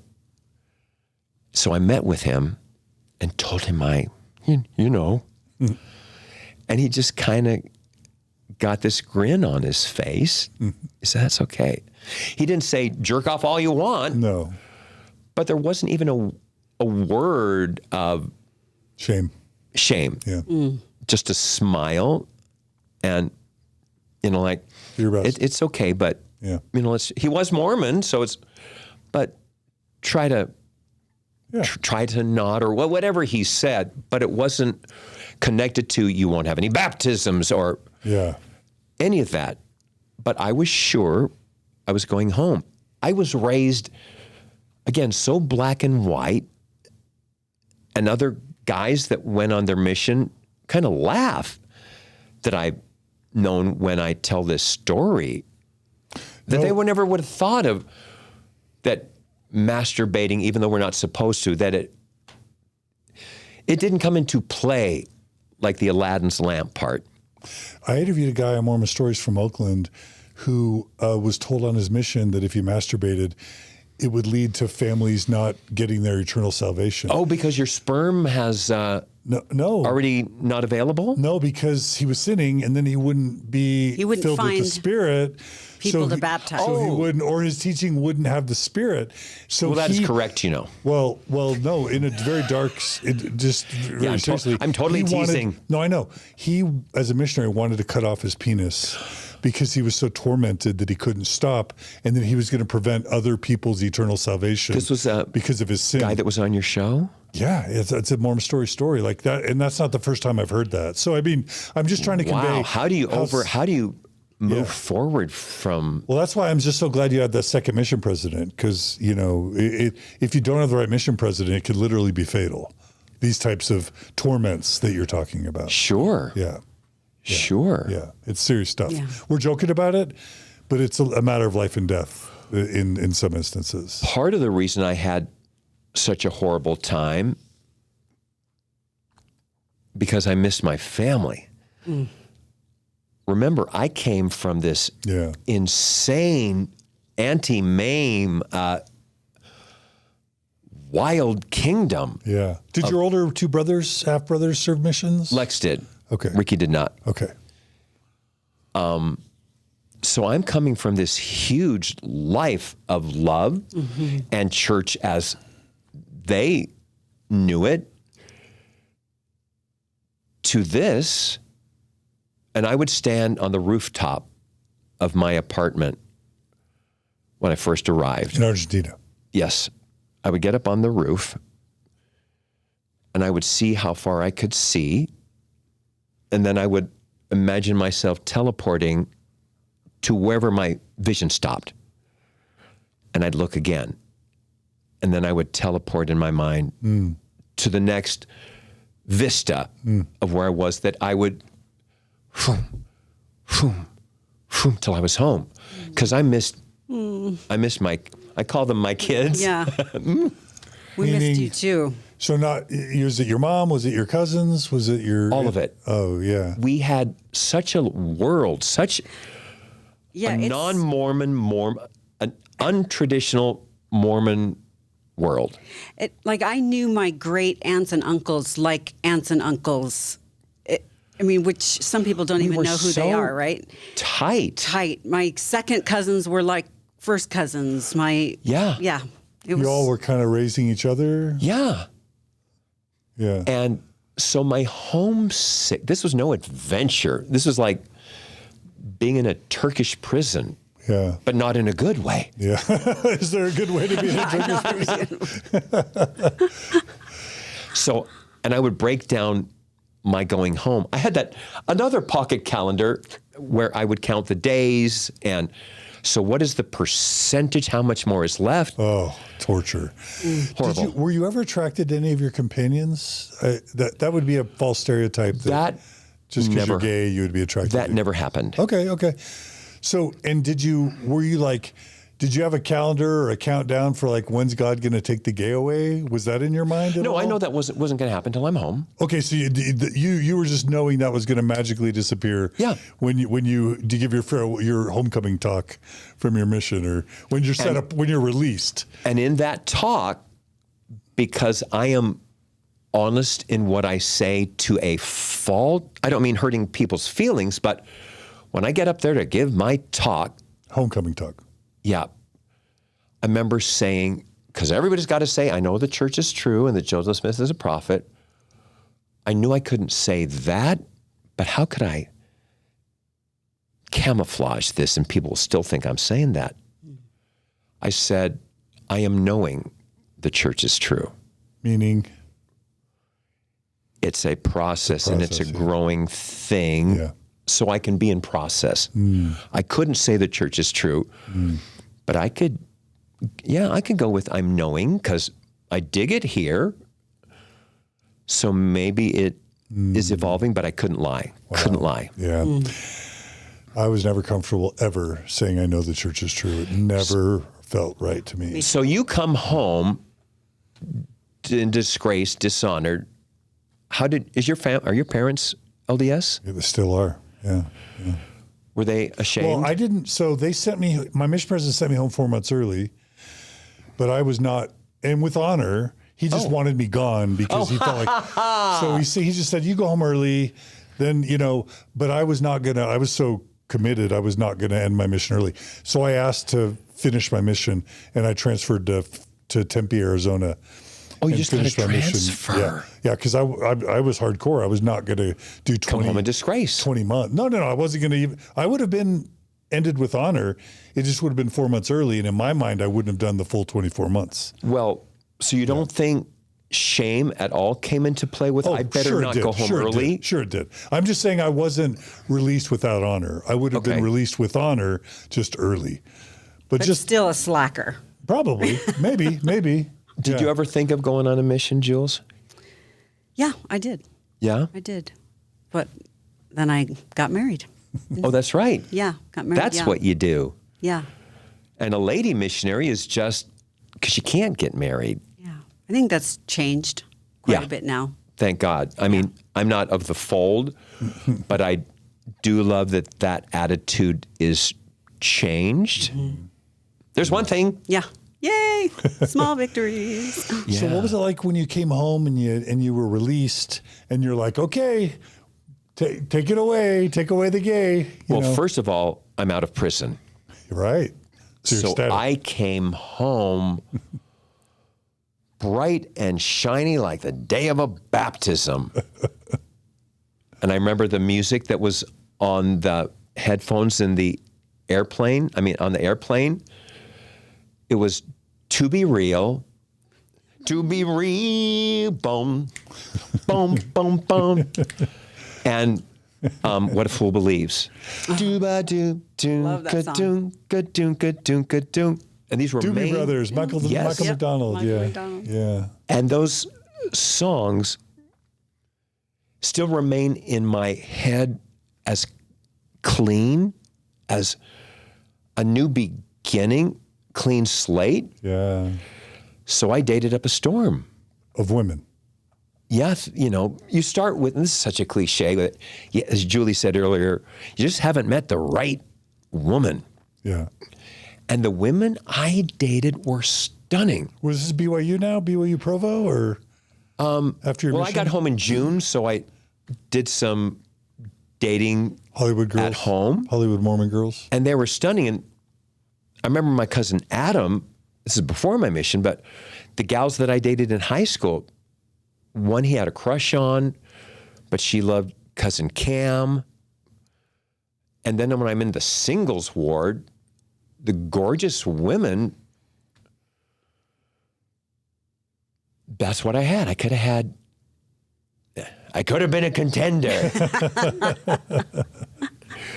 And it kept not coming true. You mean you never were feeling it? You weren't feeling it? Nothing. Yeah. I went to BYU, not because that's what Mormons do, but I heard there was a doctor off campus who would do aversion therapy. This is during the electroshock therapy stuff. Yes. Wow. And I sent myself to that. Oh. Nobody sent me. In fact, I don't know if my mother would have signed on for something. Do you think Lala would have? No. Or Bobo? My parents' nicknames. No. Would have been okay with shock therapy? Absolutely not. Wait, did you actually participate in that study? Yes. Are you comfortable talking about that? Is it too traumatic? Sure. Okay. Yeah. So what was that? Tell us about that.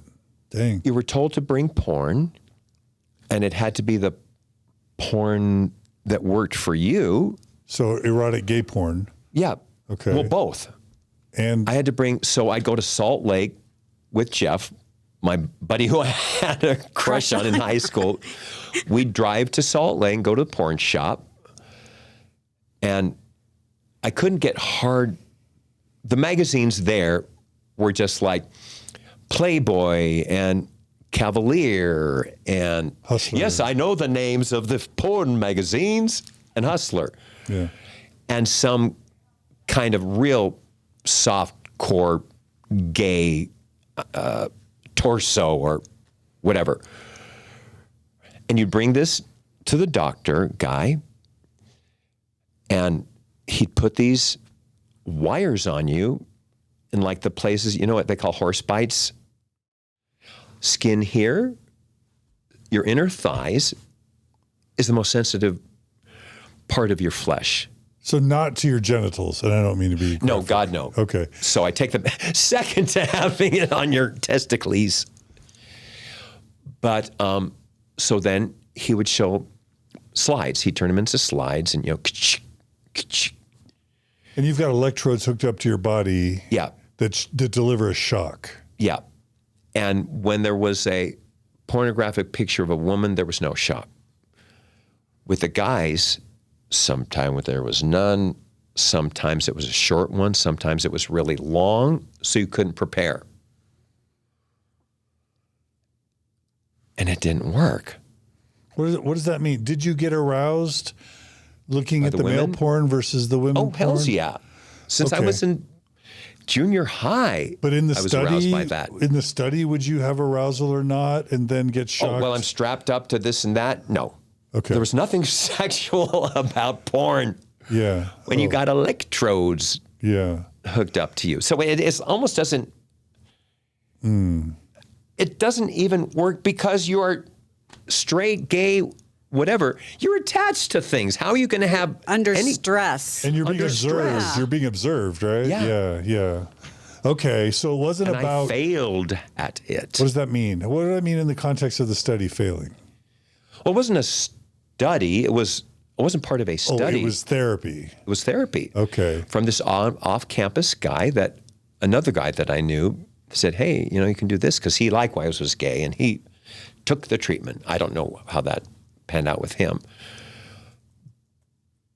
But I finished, stayed at BYU for 2 semesters. How long do you think you did that shock therapy? A semester. So you did it for a good 3-4 months? Yeah. Weekly? Yeah. And was the shock uncomfortable? Yeah. I mean, to be fair, I know I've said that a couple of times, so I hope it's appreciated. It wasn't like Frankenstein and strapped in huge lightning bolts, but it still was my experience. It was very painful, but I don't want to mislead. Like it was like, he's alive. Yeah. And throwing this. Well, and here I go backpedaling and making excuses. Dr. Hanks? Yeah. Trying to be just. Anyway, it doesn't matter. Strike all that. Yes, it was painful. And so you would see images of erotic. Don't you start. Don't you start crying or I will. It just makes me so sad. I'm so sorry that you went through that. Thank you. Okay. All right, sorry. This leads in to our perfect coming out story, to which Julie was a part of. And I'm also very, very sorry you experienced this. And I've heard that there have been people who have died by suicide as a result of experiencing this therapy. Yeah. But also that it can really mess up your sexuality. I am because so you're- compartmentalized. I'm single. I've never been able to do it.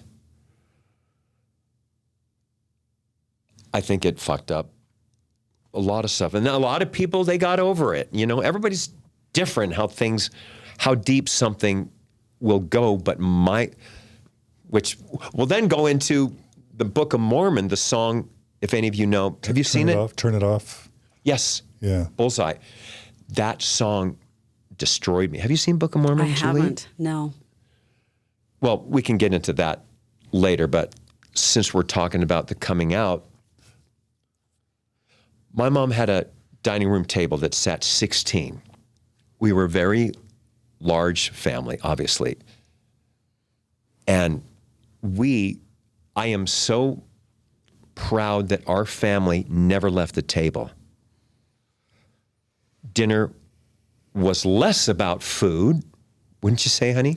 Yeah. And conversation. And Conversations. Laughing And she said, do you know you started this? Have I ever told you? No. My coming out? No. I started it? Yes. What year around you? Was this while you were at BYU? I got home at 79, so 81 or something. And this would have been after the electroshock therapy? Yes. Yeah. You just realized from the study, did you conclude something from that study? No, again, it wasn't a study. It was like, Sorry, from that therapy, did you conclude that I'm just... I just went, well, this isn't working. Okay. At a dinner, if you are a person that hangs out at the table, one of your favorite things is candle wax. We always had, first of all, I should say, we always had candles. And you'd get the wax on your fingertips, and then you peel it up, make a little square. Yeah. I'm just setting the stage for the mood our family would be in. And Julie, I don't know how we were on the topic of unconditional love. And Julie, who's, 14 or? Or in the early 80s. So I graduated in 87. So I was 18 So you could have been 87. 12-ish, 13. And you said to your father, Lex, if I didn't, I don't remember what you said, or maybe it was general, but you said at that age, at the table, if I did, Dad, if I did something, would you still love me? Do you remember this at all? I don't remember saying that. Well, I'm glad you're hearing it now because you're the instigator, madam. Oh my goodness. And I remember you starting to shake. I was sitting next to you. Yeah. And you started shaking. Well, this was like, because then Lex says, there's nothing you could do that would make me stop loving you, blah, blah, blah. And in fact, I remember a time when I did blah, blah. And you people said the words. You said what you were, it wasn't just fill in the blank. I just can't remember what. Yeah. He said, and mom loved me, nothing happened. So I'm going, oh, flippin' pick. Better to cut the, as they, the old saying, cut the dog's tail off in one cut as opposed to little pieces. So I'm going, it's now or never. I had already recently come out to my brother Rick. And I kind of look at him like this, and he's like, don't look at me. Had you told your parents yet? No. This is dinner where Julie goes, we're talking about freaking unconditional love. And is this like Sandy Cottonwood Heights? Where is it? This is L.A. Oh, L.A. Oh, yeah. We all lived around the corner from each other. Oh, okay. So this is like an L.A. family dinner. Sunday night. We were together. Every Sunday. Okay. So you got Julie going, Dad, would you love me at blah, blah, blah? Yes, I would. Alice says, yes, I would, to her son Lex. So I said, shaking like a leaf, as Julie knows, what would you do if I told you I was gay? Silence. I start crying. Within seconds, my entire family, which included 4 teenage grandkids, this wasn't just adults. There was a who's the 4th kid? Lex? Yeah. So what is he, 10? He would, Something like these 9. are your brothers. My siblings. Yeah, Sorry. yeah. Brothers and sisters, yeah. Baby Lex. I wasn't going to call a halt to this electric conversation, even though the kids were there. Within seconds, everybody was on my side of that ginormous table. Do you remember that part? Yeah. Touching me. Your mom. We love you. Like touching the hem of Jesus's garment, They each had their hand on me. Like a single cell of support. And the only thing, my father, who was not judgmental at all. Why? Because he wasn't religious. Right. The only thing he said,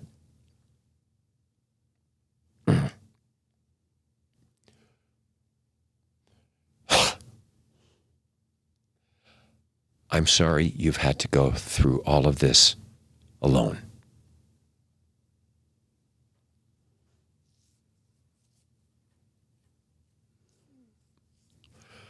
So that's my coming out story. Wow.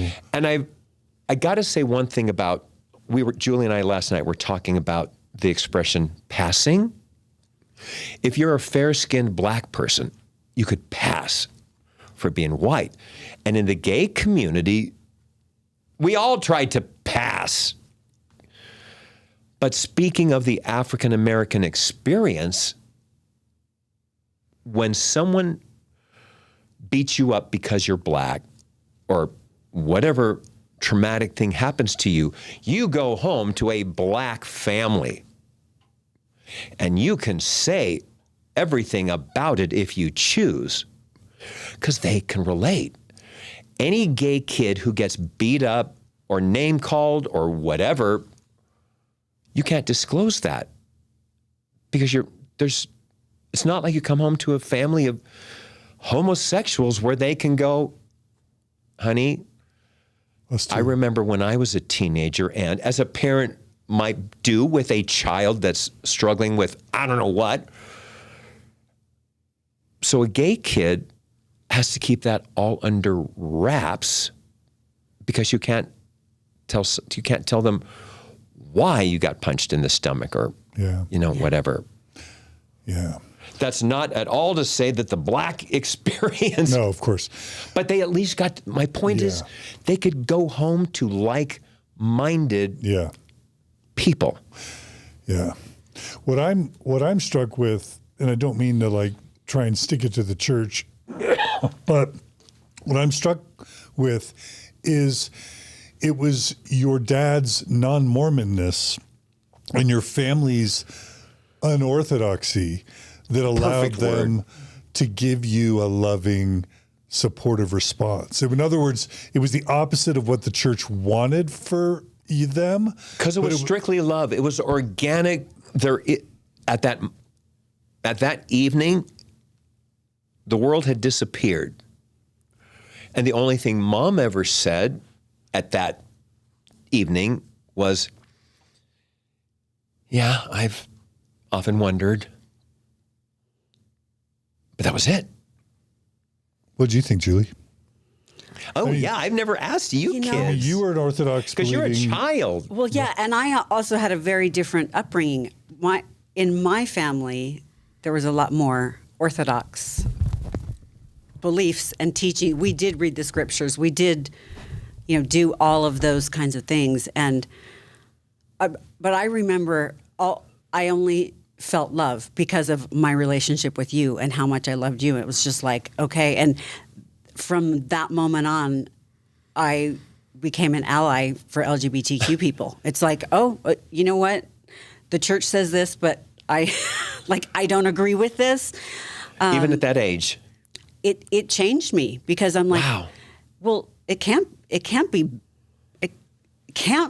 gay. Like, and we love him. So like, it can't be.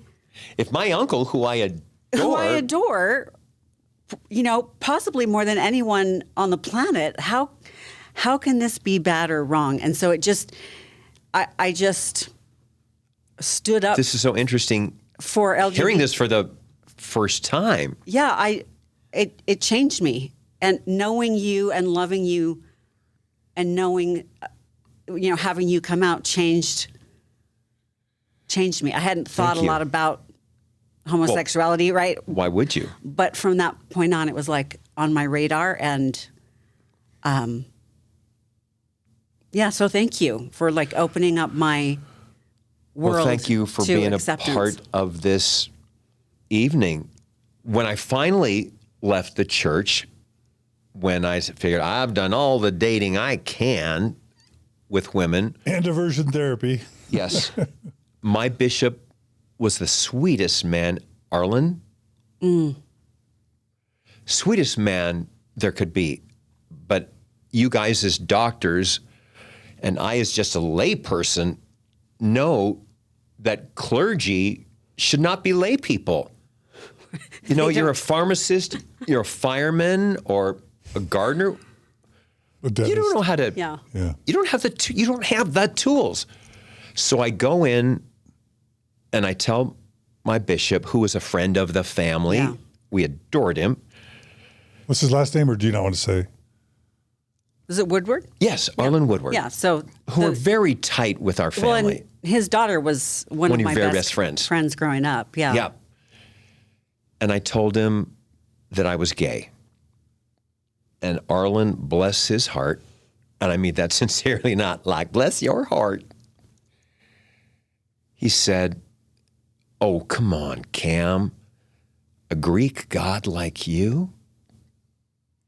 You're not gay. You're just shy. Nope, I'm gay. And that was curtain down. And his comparing good looks. Like, you can't be gay because you're attractive. Good looks mean. Is that guy gay or just European? I mean. But also as a Mormon, your bishop kind of speaks for God to you. Now, I don't know if by the time you're off your mission and had gone through electroshock therapy and had all the promises fall through, whether you were viewing him as God's mouthpiece at that point or not. But that's traditionally what the bishop was shot. What? My bandwidth. Yeah. was You were done. shot, but I was still had one foot in, one foot out. Mm-hmm. But when he compared me to a Greek god, I went, I adore you, but you have no idea. Yeah. I mean, he didn't, again, there was no shaming from him. It was, you're too good looking to be gay. Kind of gaslighting, though, a little bit. I think But so he because meant that it. would, He meant gaslighting it. is malice. That's right. You're right. It was just ignorance. It's right? It's ignorance. Like, oh, this can't be. Yeah. So there was no shame. Trust me, I had enough shame of my own. I didn't need anybody to. I do love, in our day, it was often thought that gay is caused by a domineering mother. And a distant father. Yes. Yeah. Well, since Dad wasn't Mormon, whatever. And I blame my mother Yeah. and my oldest brother for talking smack about him. So I didn't listen to his counsel. So Mom had the front seat. So, that's where I was going. So this thought of it's the dominant, I keep saying that, domineering mother. So Mom gets a therapist. She goes to her first session and she says to the person, is it true that being gay is brought on by a domineering mother? And the guy or gal says, no, that's not a thing. And Must have not been a Mormon therapist, because a Mormon therapist would have said yes. no, he said no. And Mom was like, phew, not my fault. I don't need to come back. First and only session, right? Yes. No, but Because she did not cause it. Yeah, but in the Mormon therapy world, and even in the Mormon bishop counseling world, it was sort of like, it's sin, you sinned, you masturbated, you're evil, that's why you're gay. But don't worry, because if you serve your mission and marry a woman, it'll go away. But it's there also because your dad was distant and your mom was overbearing. But he wasn't distant. He couldn't get a freaking word in. I'm just saying this is what so many Mormon men and women were taught. And I can't tell you how many, in a way, I don't know if you'd see it as dodging a bullet. Generations of Mormon men who were gay, married straight women, and even had kids. That was not me when I know about so much of that. You feel like you dodged a bullet. I can't lie. Yeah. We all have trouble with being authentic, whether it's out of fear or ego or whatever it is. We all battle with authenticity, but that was something that was a no-brainer for me. I never thought, I'd already been dating every woman in the country, So how does marrying one going to push me? Oh, that's right, I do. Yeah. I'm attracted to women. So yeah, you dodged a bullet there. Yeah. Yeah. And so did any woman who would have married you, right? Yes. Yeah. But speaking of, and this is good news and the bad, in the church, you were told that the Lord will not give you a, what is the word? Trial or a trial. Greater than you can handle. Greater than you can handle. Yeah. And so I thought being gay was probably the toughest thing there was. So you know what that makes me? The strongest. Special. Oh, God gave you the biggest challenge because you're special. Because I'm special. I am that diamond in the rough. Because I have the hardest problem of anyone. Yeah. So. Plus you're Jimmy Flinders. Plus I'm Jimmy Flinders. So you are special. Yeah. Yeah. But that's what kind of kept me as sane as I could be. Because I trusted that I was special. That's twisted, but again, for better or worse, I didn't kill myself. Yeah. In those formative years. because I was programmed. I sometimes think of battered women, battered wives, that if he doesn't hit me, when he hits me, he loves me. Or you guys could articulate that better than I. But it's not dissimilar. Does that? You're talking about your relationship with the church, kind of? That the harder my life is, the more I'm loved. And it's not a direct correlation, but Yeah. he loves me, Yeah. right? I mean, the abuse can be some kind of It's an attachment. Like it's there's an still attachment. caring. There's connection, not caring, but Yes. there's a connection there. Yes. Yeah, I'm with you. And somehow that abuse, or that it's because they really want the best from you and because you have so much potential.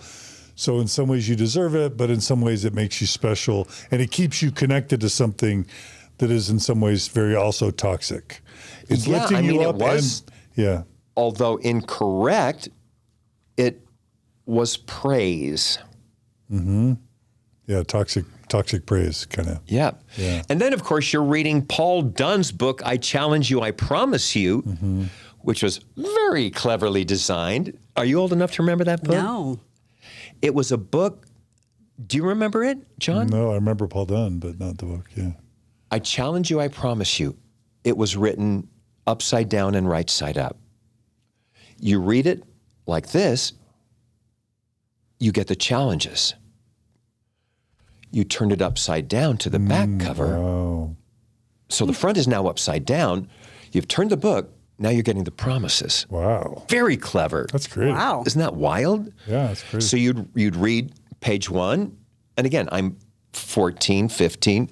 You turn the book upside down and read the other side. Very, very clever. And the idea is, And yet- you're being challenged with the challenge, but you have the promise that he'll help you That this will lead conquer. to that. Yeah. So powerful. So once you come out and you just decide this isn't going to work for you anymore, where does your Mormon story go from there? Well, it disappears. Did you stay at BYU? What'd you do? Well, no, I only went there for the shock treatment, Okay. and that didn't work. And I pretty much knew what I wanted to do, Which was? which wasn't voiceovers. I went to Parsons School of Design the first year that they took over Otis, which was a fine art school in LA. Okay. I wanted to be an illustrator of children's book, a writer and illustrator of children's books. In fact, My Turn on Earth, which is one of Lex's other musicals, it came with a storybook, which I illustrated. Oh. So did you know Carolyn Pearson? Because I was about to ask you Sure. if she had come out with Totally. Goodbye, I Love You yet, and if you knew her husband, Gerald, and if her... I only knew Gerald casually, but I knew Carolyn well. Did the and I remember Goodbye, the I Love You book- documentary on them about the AIDS quilt. Yeah, but did the Goodbye, I Love You book, so for those who don't know, Carolyn Pearson has been on Mormon Stories. She's a legend. She was a poet, an author, and her husband, Gerald, was her kind of like her support. But eventually she came out with a book called Goodbye, I Love You, about how her incredible Mormon husband book. became gay, got AIDS. Or was always gay. It was always gay. Thank you. Was always Came out gay. as gay. Came out as gay, acquired AIDS, and then eventually she nursed him to his death. Yes. And then that book became a national bestseller. It was on Oprah, Donahue, whatever. Yeah. Like I remember seeing her like on Donahue, and Emily, her daughter, Pearson. who- yeah. in that After My Mission, she and I had this great little bonding. I haven't talked to her in years. She but was also talented, very good singer. very good singer. Yeah. Very good little actor too. Yeah. Yeah. She's a friend of mine. Is she still? Yeah. I mean, Oh. not close, but like we keep in touch periodically. Yeah. Yeah. So did And she told a different. Well, I shouldn't speak for anybody else. So well, I'm just I wondering, was just say she got put on this path of PR. Emily or Carolyn? Emily. Okay. Carolyn is being her authentic self in writing this book. I don't think this is telling tales to say The kids had nothing to do with this, so why are they on the junket with you? I mean, it's a difficult thing. And we get that with social media now. Like parents are doing their thing, but kids are along for the ride. And how do you balance them being but they part had to of a be family? on television as rah-rah. It probably And I was don't hard know on that Emily. You're saying it might have been hard on Emily. Yeah, she's a kid still trying to figure this out, but now she's a poster child. And these are my words. Yeah, yeah. But in our conversations, that was kind of my takeaway. That this Yeah. wasn't her flag to wave. And Carolyn still watches Mormon stories. So like I'm also just Hi, mindful. Carolyn. I love you. I'm mindful that she loves her kids and would have wanted to do only what was best for them. So I'm guessing she and Gerald just were doing the best they could with what they knew how at the time. And I know Emily as well. And Has she been on your show? Her. We've talked about it. But Her married to a gay guy Oh yeah. story. Yeah, she was going to marry her She gay did. husband. She did. I'm just saying, and the bishop blessed them. Well, because the they were going to women be able to make it. also and- know they're going to change him. A lot of the guys do come out But I'm and just tell their saying- wives this. It isn't a closet, but Yeah. I'm only going to be with you now. And because we're doing what we're supposed to with the woman involved, Yeah, even more chance of change. yeah. I'm just saying she was going to succeed where her mom failed. She was going to marry the gay Yes. Mormon man, And change it. and they were going to successfully conquer it, which failed spectacularly as well. So it's just complicated, and I just want to make sure Carolyn knows we love her, and I don't want her to feel judged. Totally, and please- Emily's perspective is also valid, that it must have been very difficult. And this is, Yeah. again, my interpretation Yeah. of memories Oh, yeah. from The kids, decades the kids' point of view. ago. Yeah. It's valid. It's all valid. And I was not with Emily, but Yeah. I certainly knew her journey with her husband. Yeah. Did all that Carolyn Pearson, Gerald discussion, goodbye, love you stuff, how did that land for you during your ex-Mormon gay journey? You know what I mean? I thought her act of nursing him to death, what kind of superpower is that? After their divorce, right? Yeah. Yes. Yeah. And we have a whole Carolyn Pearson episode, multiple episodes where she tells this whole story, and it's a classic. So we'll have Brooklyn put it in the show notes, and y'all need Yeah, to check I that had out. nothing but respect for a person who is betrayed. And her episode, I'm sure she talks about how she decides how to handle this next part. So I don't, from her mouth, Yeah. know the process and the evolution of how she came to take care of him. But my golly, Yeah. that's amazing. Yeah. Yeah. And how did it inform your journey as a gay Well, ex-Mormon? As you said, I didn't marry anybody. So for me, I was never going to do that. And also, I guess, so you would have been figuring out how to live as a gay man. I'm out of as the closet. But as the AIDS crisis is coming on board, Yes. like, was that all the same time or not? Magic Yes, Johnson. well, the AIDS quilt. The 80s, right? Yeah, it covered the entire lawn in front of the Washington Monument. So what's it like to be realizing coming out as a gay Mormon man while the AIDS crisis is emerging? Like, was that terrifying? Considering the fact that I was part of it, I'm HIV positive, and it was a death sentence. You couldn't even do your actuary tables because nobody had lived. You couldn't say, well, people do live till the old age of 80, whatever, because everyone was dying. Everyone was dying. I would constantly be with my doctor going, is anything new around the corner? Because my T cell count was like so low I could name them. So you did have a period of exploration in your life after leaving the church, or Exploration of being a gay man and dating and yeah, I was always out and I was dating. So you all went of from that. being an ex-Mormon to dating as a gay man, dating other men. Right. Okay. We haven't talked And about again, that. my family, at least, I don't know what they say behind closed doors, but everyone was loving, and I felt they were authentic with it. In fact, they felt so authentic that we could joke. But I'm wondering what it's like for you. Do you lose your faith in Mormonism, or are you dating men and having sex with men as a still Mormon believer who just God, no. thinks you were broken? When Arlen called me a Greek god, The bishop. yeah, then I knew y'all are, Don't get it. you don't get it, nor are you speaking as a mouthpiece. You are not speaking from God.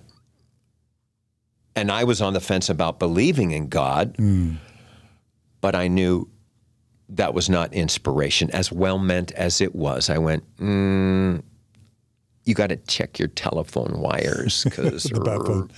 So you lost your faith in Mormonism at that point. that sounds so gentle. Does it? I went out. I don't know why. That was just my trigger. You were just done. Response. I was done and furious because you lied to me. Who lied? Did you start studying church history, truth claim stuff? No, you just told me my whole life that you would fix this. Yeah, You promised this. Yeah. You lied. Shame on you. Mm-hmm.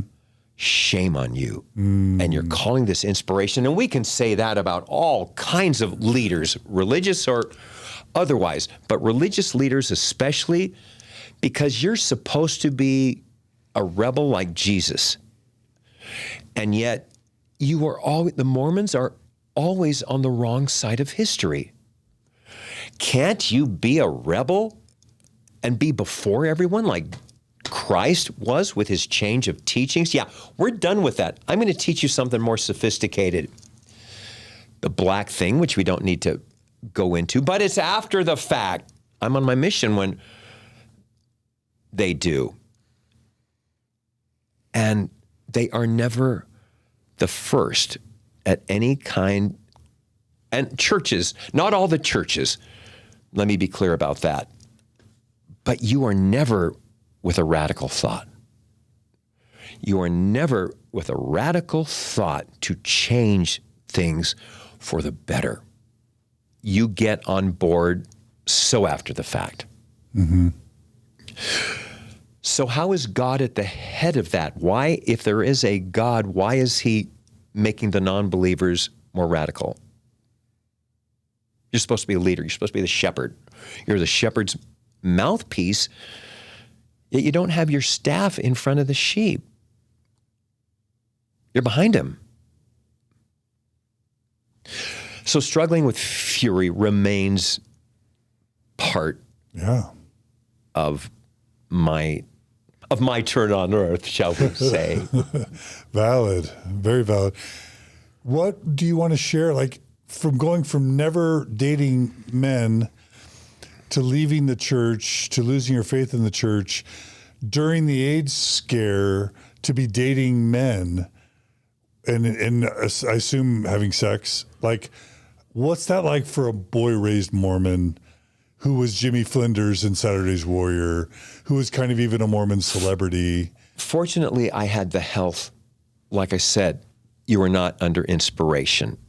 If you call me a Greek god, sorry to keep coming back to that, but that was when the light bulb went off. So you have no hold on me other than the constant knowledge that you lied.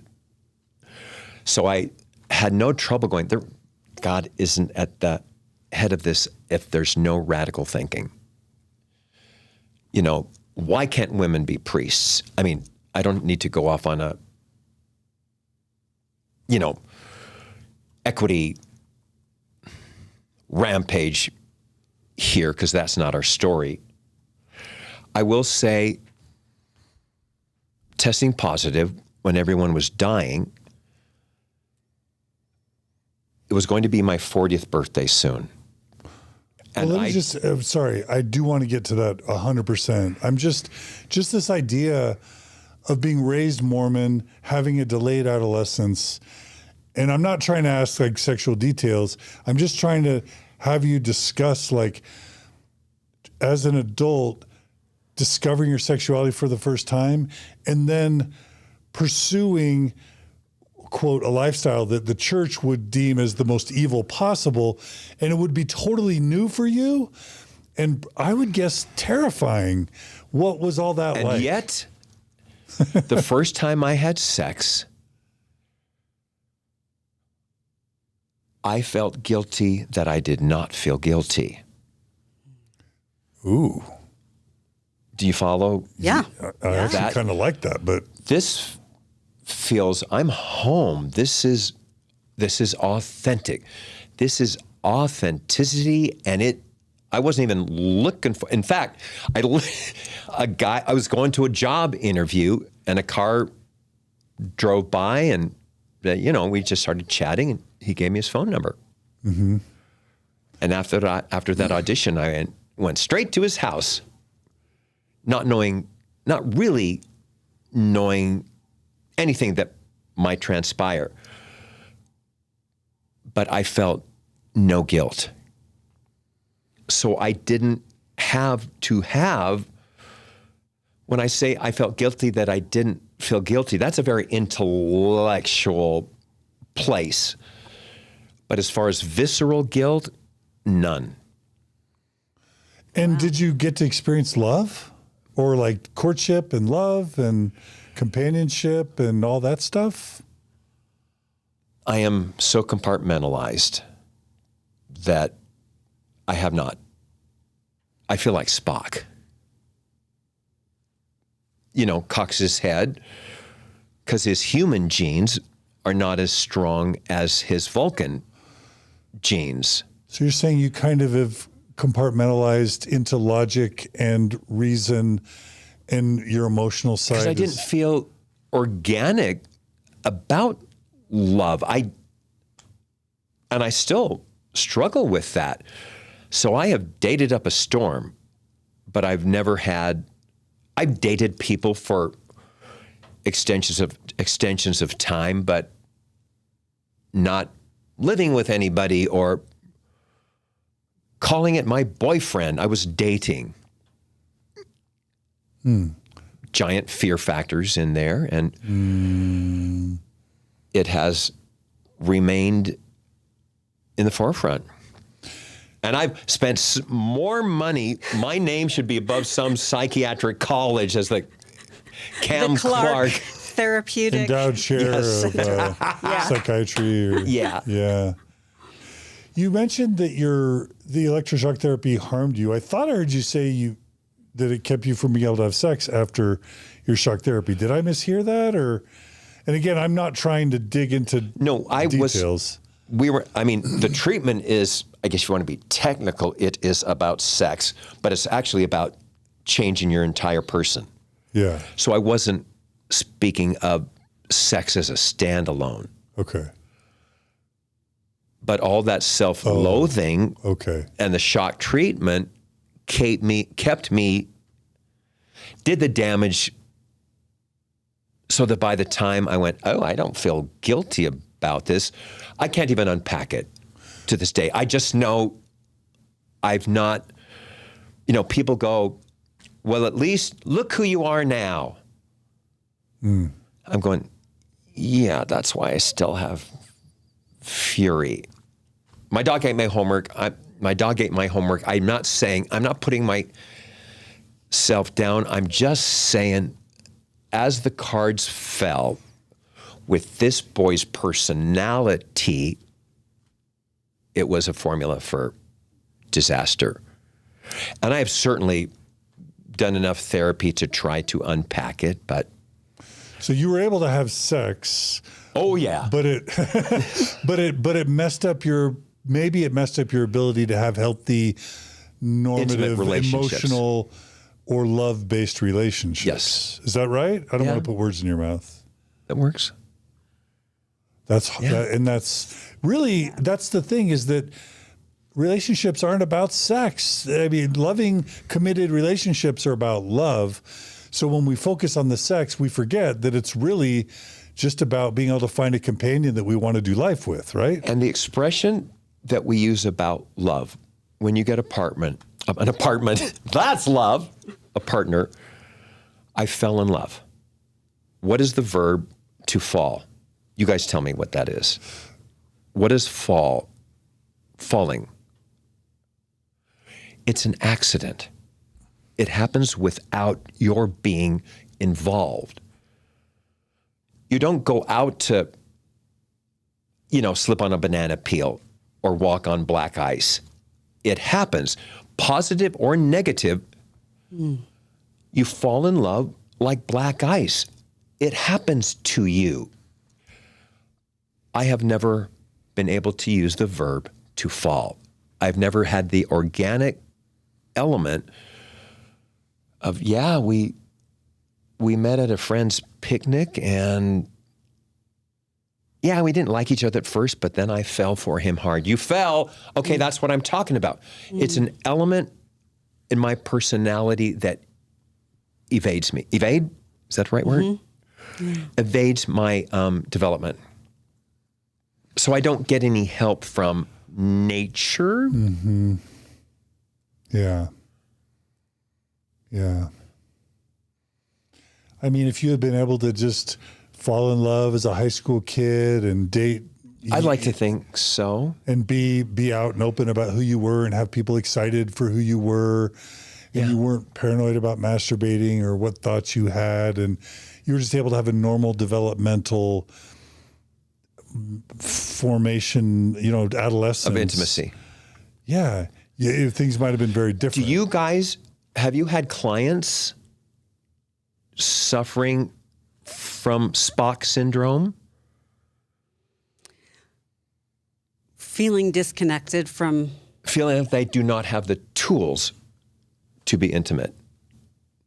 Yeah. To be emotionally intimate. And hence they do not couple because they don't have the tools. Have you had that experiences in your clientele?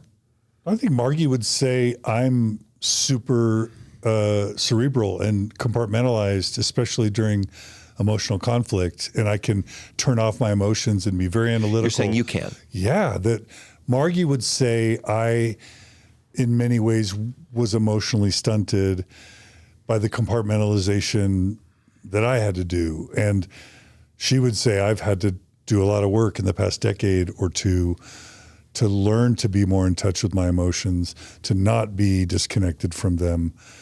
So I'm not going to in any way compare myself to you, but I'm going to say in some ways me too, in ways that affected my ability to, well, there's the whole attachment thing, right? The secure attachment versus insecure attachment. Right. And people that are more emotionally connected versus like guarded and shield and evade intimacy through being a workaholic or having a cause or seeking relationships, outside the dyad because you're terrified of the risk of deep, true, committed, and am I going emotional to relationship with fail someone. At this like I have failed? The tapes are recorded. Yeah. Some people might say, well, get over it. That was then, this is now. Oh, really? Thank you for the aha. I know that, and I have worked on it, and hasn't, blah, blah, blah. Yeah. Yeah. Blah, blah, blah, blah, blah. No, not blah, blah, blah. This is I think emotional intimacy is the most important thing in the human experience. We're not talking blah, blah, blah. We're talking the fuel that makes our engines run. And you were left stunted without core experiences and abilities to have what we all most long for. Yes. I don't know. Is that but right? My Is that familial love, I think I am a poster child for familial and friend love. I mean, sure, I have insecurities and I do more than I'd like. You can't fire me, I quit. But I have been intimate with my family and gone through the pitfalls that I still deal with of the Mormon thing. But I think I make a good uncle. I think I was a good son. I think in a family way, I have done everything perhaps more than some others, but also being HIV was a blessing. And it's not just HIV. If you've had a bad run with cancer or whatever, where you weren't supposed to survive, or however you want to couch that, you can either curl up into a ball and say, just take me, or you can find how precious every day is, like Scrooge after the visitations. And I became aware of every day. So I have no regrets about being clean with Julie or any family member. I could be hit by a bus or say they die because I'm still alive going, they knew everything. I have no regrets about my family relationships. Even the ones that don't work, I honor that position. It makes me sad, but I'm not holding back or not saying things that would bring a woulda, coulda, shoulda, family-wise. And, friend-wise. At my 40th birthday, if I may, because it plays into this. What year did you find out to get the diagnosis? What, 89. You were how old? Do the math. I'm born in 57, so 67, 70, so 87. 32? I was 20 in 89. So you're 11 to 12 years old. So I'm older. early 30s? Yeah, 32.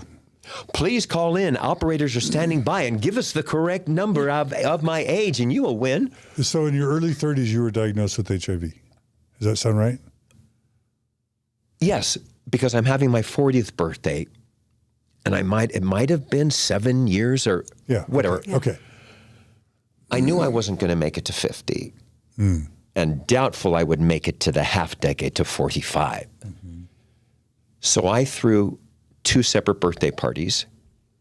You sang at the family one, emptied all the furniture out of the living room, set up a huge table down the middle worthy of King Henry VIII's banquets.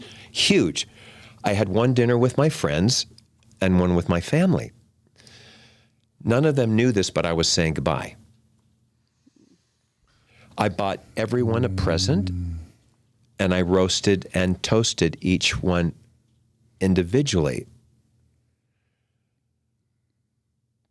because I wasn't going to be here to honor them in years to come. So that's part of the preciousness of a terminal disease, whatever it is. And I can't take credit for intellectually coming to this position. Speaking of falling, I fell into gratitude with this disease. I didn't go, well, pull your bootstraps up.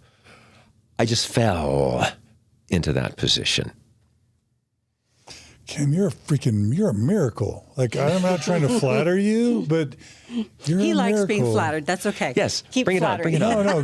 In my interview with Carolyn Pearson, she said these words: "We throw them in the gutter and we expect them not to get dirty." And what she was talking about there was sort of this Mormon/evangelical thing where HIV is God's curse and they're not welcome in our churches. And so they have to separate themselves from their family. And then they go to San Francisco and they contract AIDS and then they die. And then they're the cautionary tale. See what happens when they die of AIDS? It's because they were sinful, right?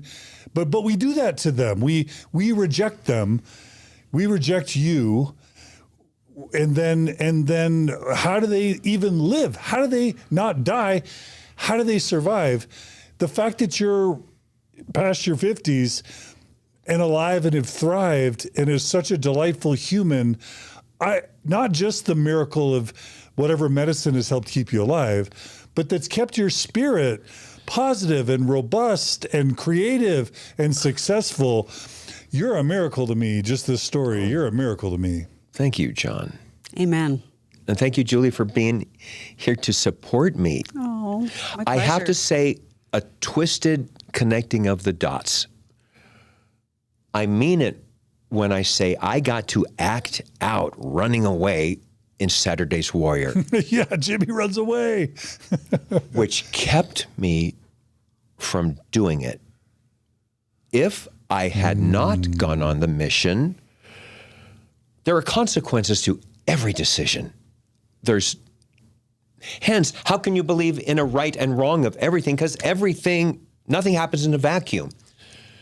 Had I not gone on my mission, would I have ended up in San Francisco or New York being one of the first to contract and not being alive? So I wasn't around for the dark years when nobody knew what is going on here. No, he died of cancer. No, he died of brain tumor. No, before they knew what was going on. So in one way, the happenstance of those things coming together, also, I was offered a job in Vegas. King family was already winding down, and I was working on my own, and I'd done work as a singer-dancer. My mom always poo-pooed me being anything less than a star. I got offered a job to go to Vegas to be one of Connie Stevens' boys. Was she a singer? Connie Stevens. Yeah. She was huge in the 60s and 50s. And like a lot of Vegas people, they are, I hate to say this, but yesterday's stars, right? Yeah. And they book huge because it's people their age that are coming to relive their youth, right? Yeah.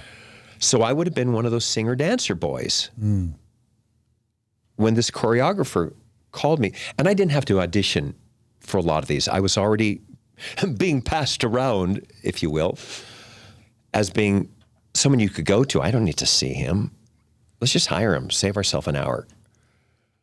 And I got off the phone and I said, Mom, Kevin Carlisle, and he was a huge choreographer back in the 70s. I don't know how long his career was. But anyway, I hung up the phone. Mom was likewise in the kitchen.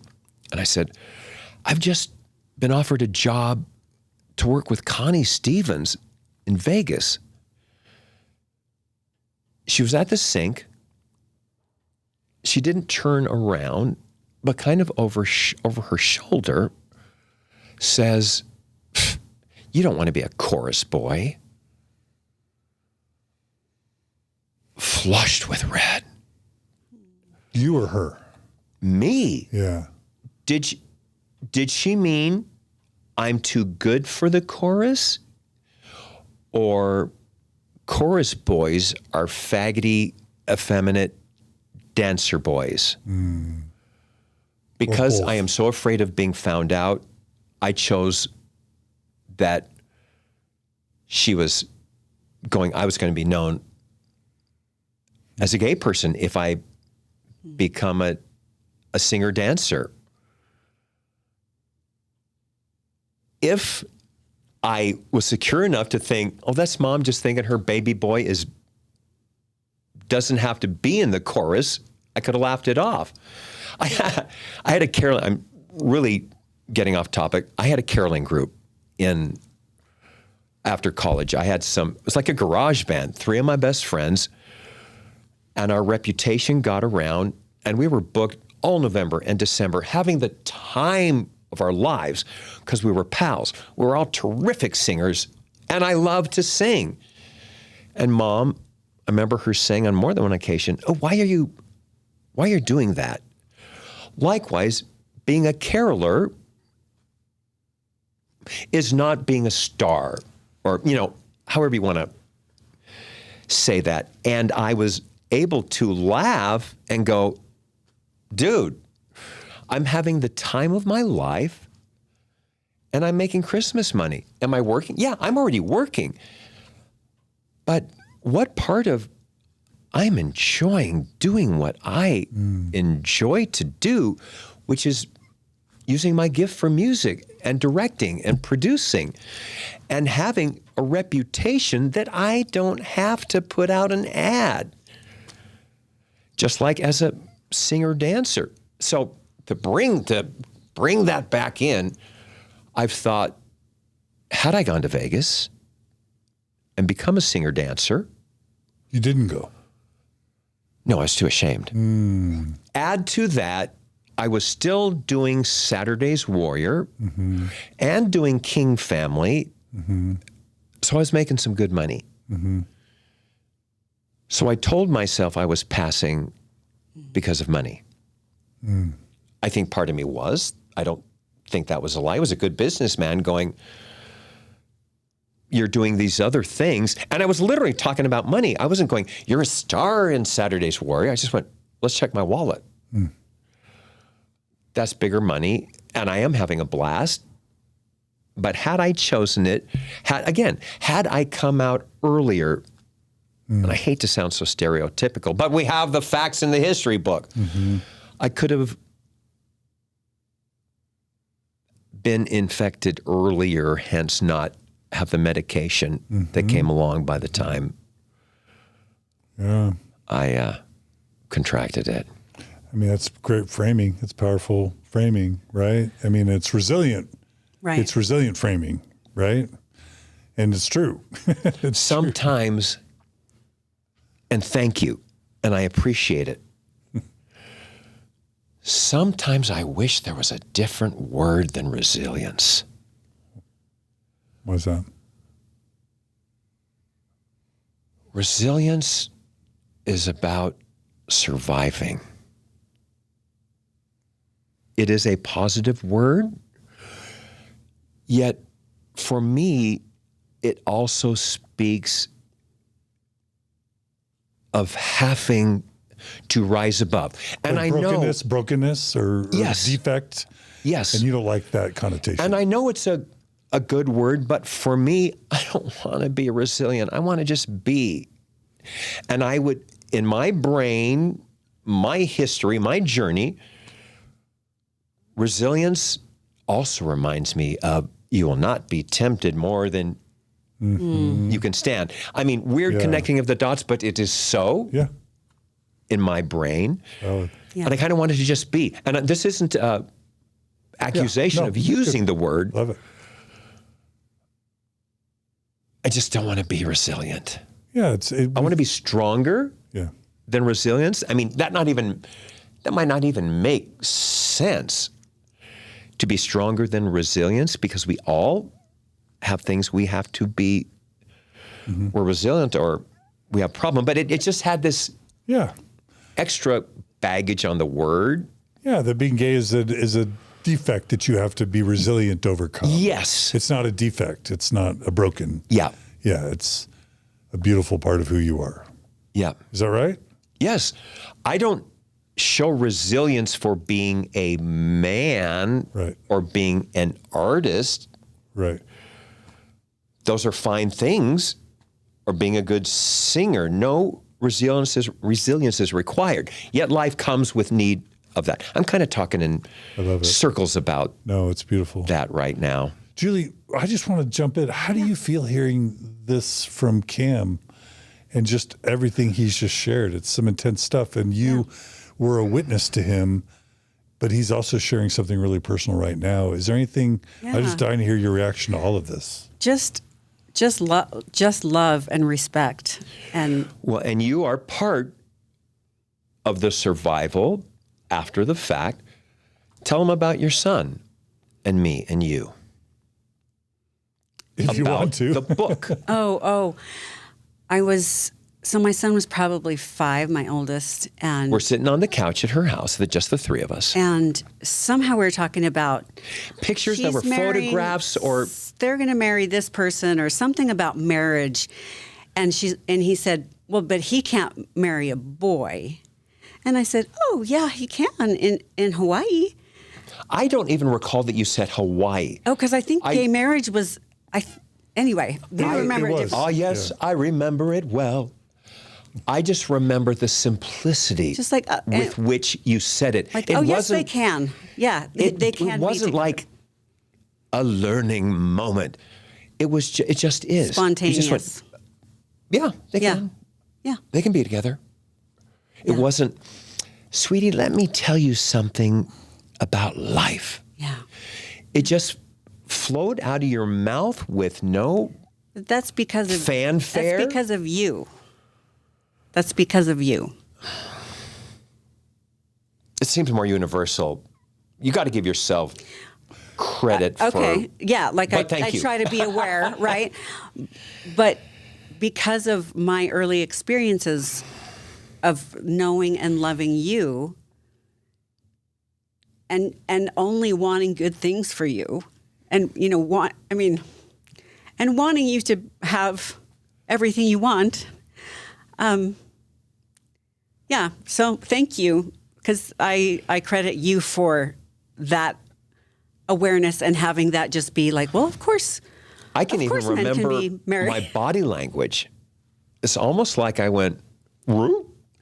Like, what? Remember kind of like pulling back and looking at you with, wow, I wasn't expecting that. Not that I expected something negative, Right. Right. but the fact that you just slipped that in there. Like, oh, yeah, they can. They can It didn't be even sound like together. planting a seed. You know what I'm Right, saying? It right. did not sound important. It was just a fact. Just a fact. Yeah.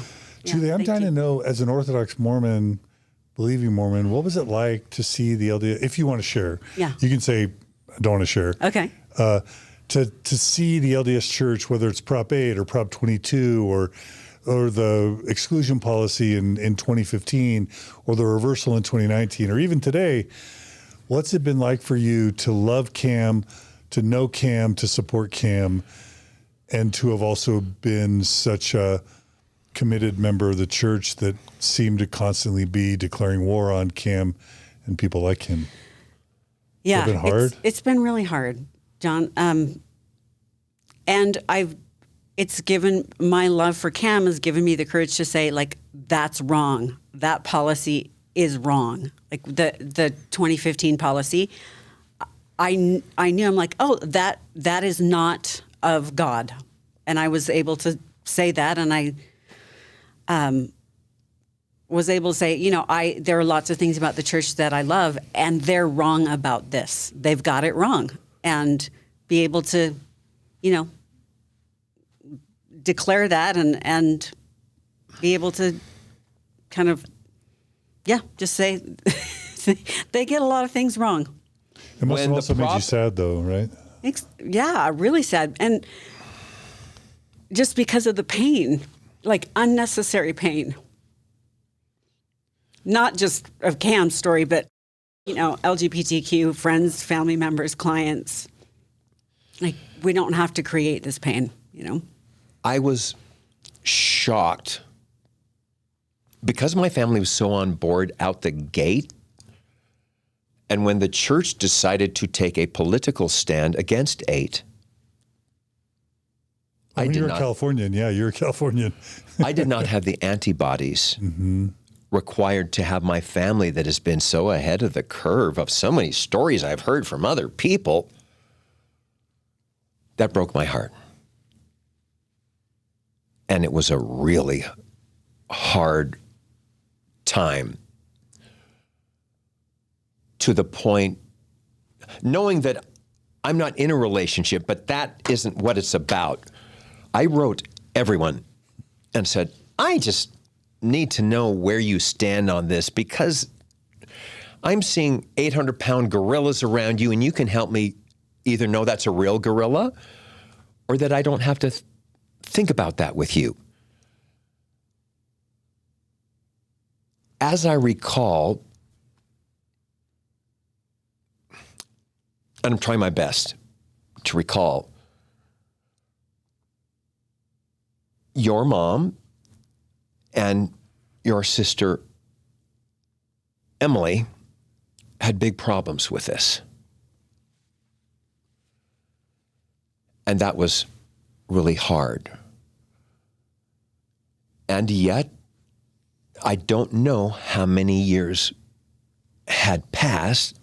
You know, I'm still like, I can only say hi to you and be the best acting as if. And then at separate times, both of those women, unsolicited, wrote me an email saying how wrong they were, owning every bit of it. Nobody said it was a different time. There was no, as I've said already today, dog ate my homework. Or when you say it was a different time, that's almost like you're expecting a free pass. And yes, people do think differently and people evolve. But there was not one word in either of these notes of excuse. They just owned it. And can you forgive me? This is all on me. And I'm sorry I hurt you. But there was no but or except for. And that just unlocked all kinds of things. Shout out to Linda and Emily. Yes. It's beautiful. Can I just note, if we're talking about, like, I don't know, coincidences or grace, like the Talk about what? Grace or coincidences, I don't even know, serendipity, like, you know, you talked about how it was fortunate that you were Mormon because then you served a mission which delayed your exploration, which then maybe helped you be able to, once you acquired the HIV virus, that you were able to have the medicine to stay alive. Like, that's fortune or blessings or, you know, coincidence or whatever. I believe in organized chaos. Okay. I don't believe anything. I don't believe anything is meant to be. No. I don't believe I was meant to still be here. Yeah. Well, all It I'm was trying just to good timing. Yeah. Well, I'm with you. I get that. I cut you off. Go ahead. No, I just want to say that, like, there's a type of moral standard or family that the Mormon Church would hold up as the ideal. And it's not the Hollywood family, right? It's not the family that may drink socially or wear bikinis or show their shoulders, or that didn't get married at the temple at the time they should, or that is pursuing worldly wealth. You said being raised by wolves, right? But at the same time... And I even say that partially in a funny, even a, no, I get a it. lovely... I mean, all of us cousins go, yeah. No, we had to do that on our own. And wolves are great. I'm just trying to note, if we're talking about positive things that happened, what a great thing for you, maybe, that you were raised in the family you were raised in, not in the Orthodox traditional. Oh, like, if you're just talking broad strokes like that, definitely. Like Wasatch Front, Sandy, East Bench, Orthodox Mormon family that would have given you a very different reception when you did come out, and that would have maybe... In my era, I don't know the statistics of emotional responses from religious conservative folks. I imagine there's a table out there somewhere with those kind of numbers, but definitely my upbringing, wouldn't you say, Jules, has to impact some of the openness. And the fact that there's a lot of shame that you did feel, but a lot of shame that you didn't internalize because it wasn't an Orthodox upbringing. And sadly, I listened to the teachings not from my family. Right. But you internalized... I imposed yeah. the things I was learning at church. No, you internalized... It's called internalized homonegativity, And Say that again? Internalized homophobia or internalized homonegativity. That you got from the church. And the only thing I just want to say, I got my PhD, my dissertation for my PhD was on the gay and lesbian Mormon experience. And wow, yeah, why?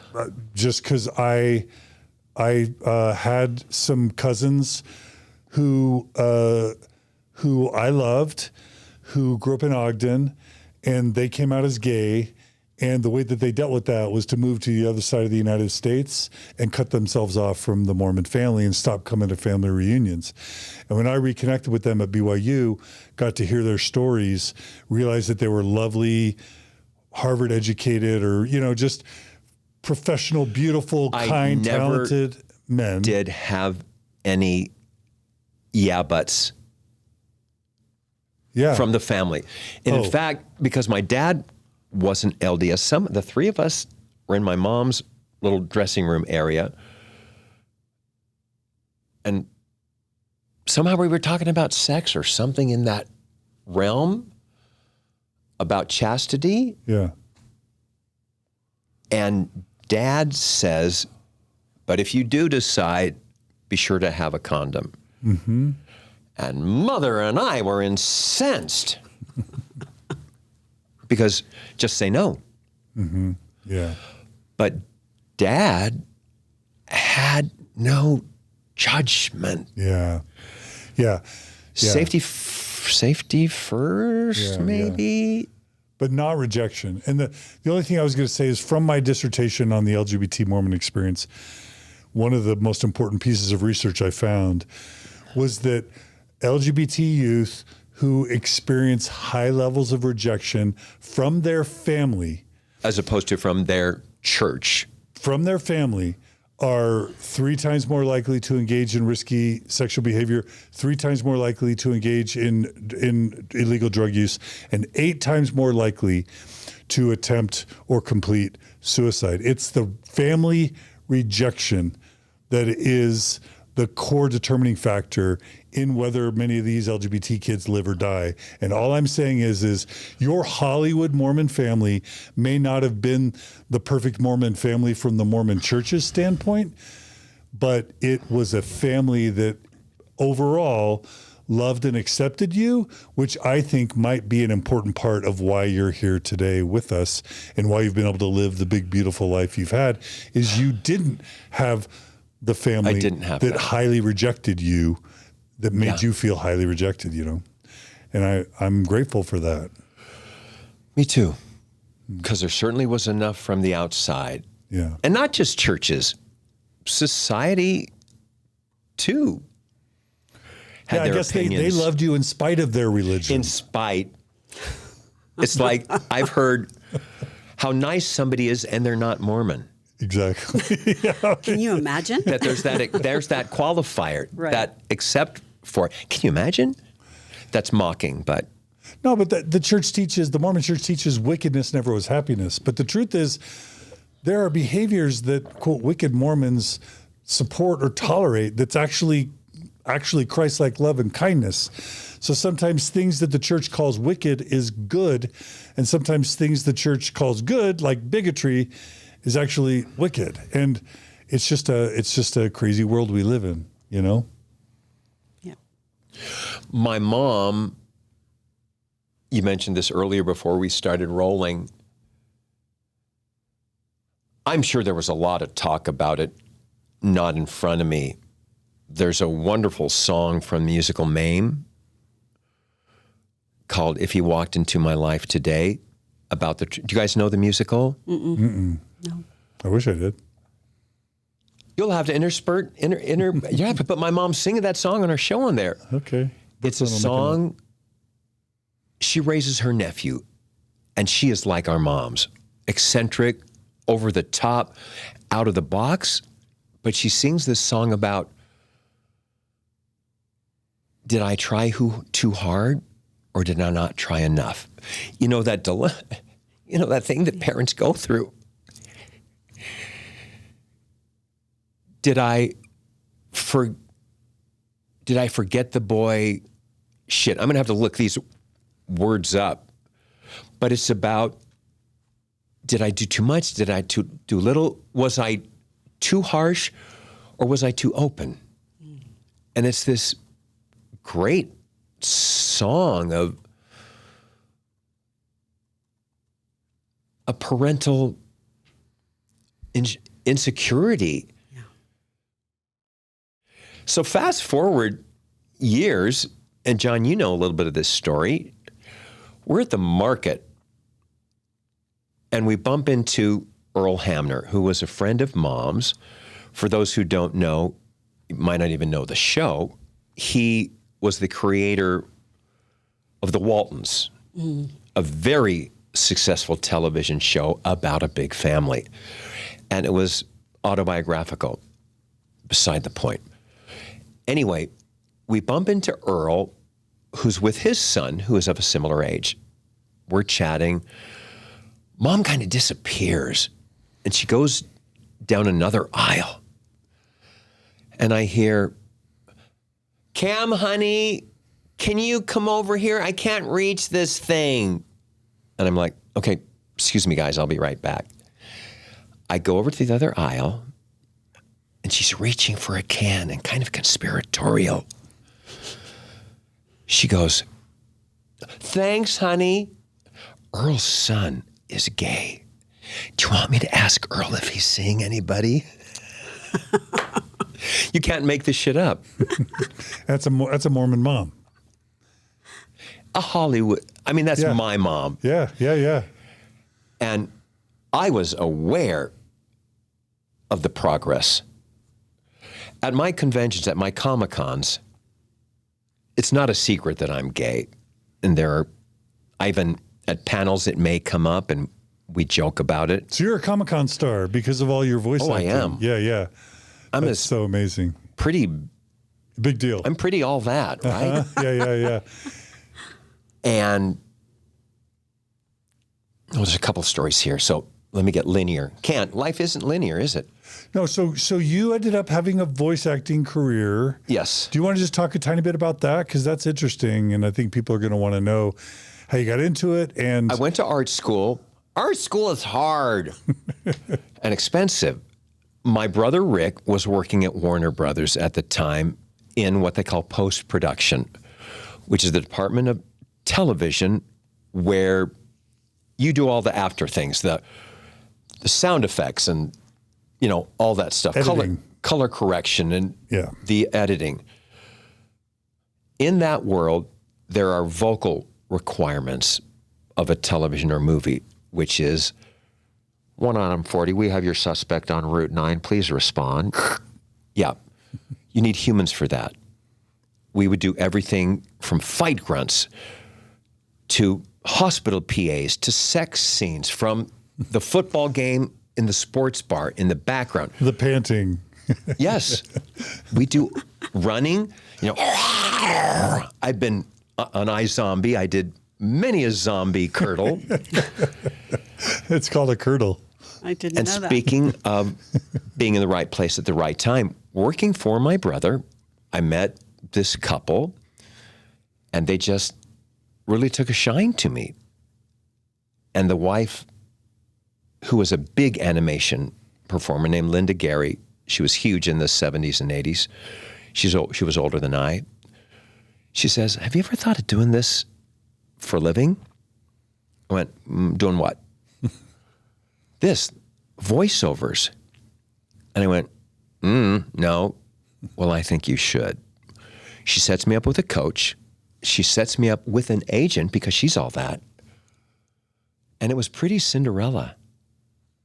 It took off. It was a little slow at first, but I never looked back. And I've never stopped working. So how many years? Couldn't get arrested on camera, but the voice thing took off. So, and a lot of people my age who are in that field stumbled into it. It wasn't a plan. I mean, you may want to be a DJ that you go, that's what I want to do. But I didn't even think about who does the voices for cartoons or who does the radio commercials. They're just there. So fast forward a few hundred years. And my buddy Rob Paulson, who is also one of the original Turtles, says, there's this thing called Comic-Cons. And you sign autographs and you get paid for it. And I went, Robbie, who's going to want my autograph? We're so yesterday's news. And he goes, just come once, just try it. And primarily for your role as... For my body of work, good man. Okay, so and remind people who I know we talked about at the beginning, but go through some of the voices or characters. Being one of the OG Turtles is probably my biggest draw. And you were, again, who? Leonardo. Okay, and what does that voice sound like? Just Leonardo is like this. He's the leader of the group. And I was also Rocksteady, who was one of the main villains. And again, we mentioned Simba. I've done a lot of games. Do Simba if you want to. Well, again, if you didn't tune in earlier to our program, Matthew Broderick did not want to come back anymore. So Rick Dempsey, who's in charge, Disney has a, division. All they do, all their job is to make sure their iconic characters never deviate from that voice. Who does Matthew Broderick? Nobody. I mean, it's not a thing. But Jimmy Cummings, who is Tigger and Pooh, and a zillion other characters, knew I messed around with that. So he's over at Disney Character Voices, and Rick is like this. And just off the cuff, Jim goes, Cam Clarke does a really spooky Matthew Broderick. So the division brings me in, and after I was there, I realized this is just a meet and greet. Jim Cummings' word was enough. And I showed up I did do it, but I already came with a calling card. So the conventions, I come to find out, are about nostalgia. And all the kids that ate their cereal in front of Turtles. How many seasons? Was it one season? Was it multiple seasons? Oh, dear boy. 9 seasons. Okay. Yeah. This is a little bit after I was watching cartoons, probably. Oh, yeah. Yeah. 87 we started. Yeah, that's when I graduated from high school. So I don't think you would have been watching.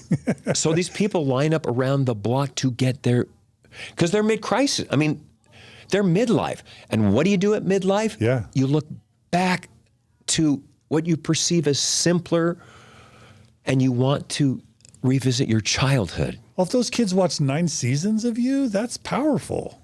And the franchise is as alive today, not with us. It's been a different incarnation every time. But we've been doing this for decades. And the stories people come up and share with us about, you were my childhood, and I didn't have any siblings, and you were like my brothers, blah, blah, blah. Very humbling. Mm-hmm. So it turned out that the Comic-Con circuit has been very, very good to me. It's income sustaining. Yes. Good. I had to shrink for a short while that I thought overstepped a little bit, like sharing a little too much and whatever. I was telling him I was doing a show in, I don't know whether it was West Virginia or someplace in the South. And he says, and he's gay, about in his 40s. Well, you'd never catch me going to the South. And I went, and he says, aren't you afraid? I went, no. He says, well, you should be. What therapist uses the word should or could or would, right? To be scared. So right then I pull out my notepad. Yeah. I pull out my notepad and going, And I said, I know how to read a room. I'm not going to go to some shit kicker bar in, forgive the cliche, but in the South with a Confederate flag on the wall and start making out with some dude. I'm not an idiot. And just like anybody shouldn't, I'm not going to walk down a back alley by myself at 2 o'clock in the morning. You know, read the room, read the back alley. So I shared with him the story about I will not be afraid anymore of being gay. Within that, I just have to also say, don't be stupid, like what I just illustrated. Yeah, keep your wits about you. When I was in my early 30s, with my trainer, who was this little fire plug guy, we went to South Beach in Florida. And we're walking down this street, and across the street, there are these guys who start doing catcalls at us, saying nasty things. Oh, they're being mean. They're not.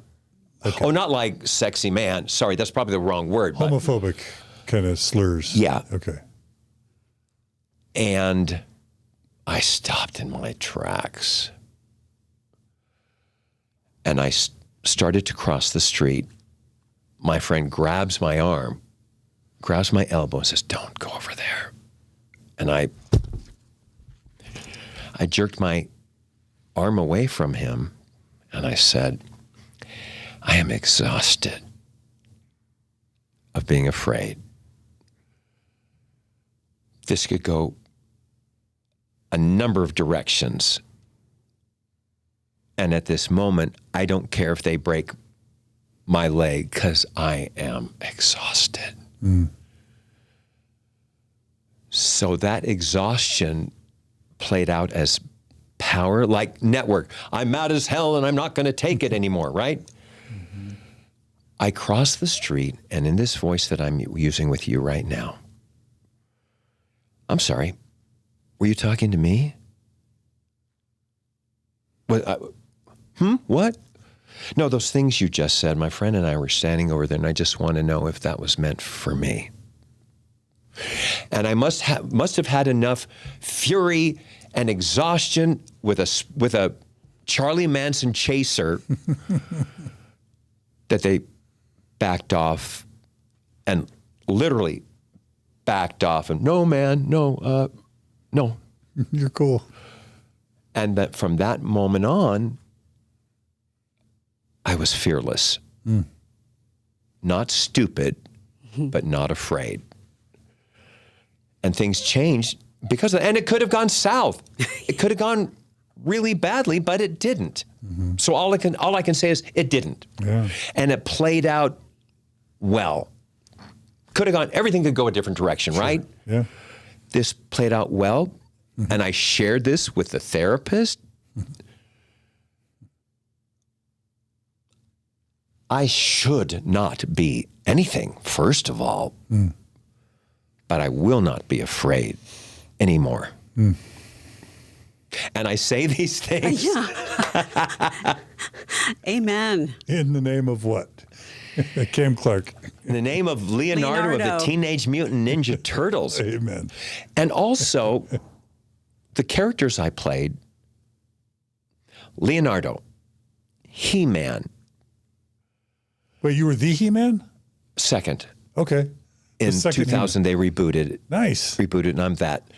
And I played a lot of heroes and very virile villains. So you can do a strong sort of alpha heterosexual man voice. Oh, may I back up for a second? Please.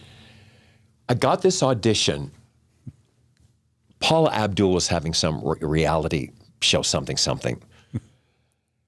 And the audition company, or the audition copy to be her announcer, said what they're looking for: all-American gay. I don't even know what that means. So I'm going, what the hell? Stay tuned. You won't believe what Paula does next. I book the job.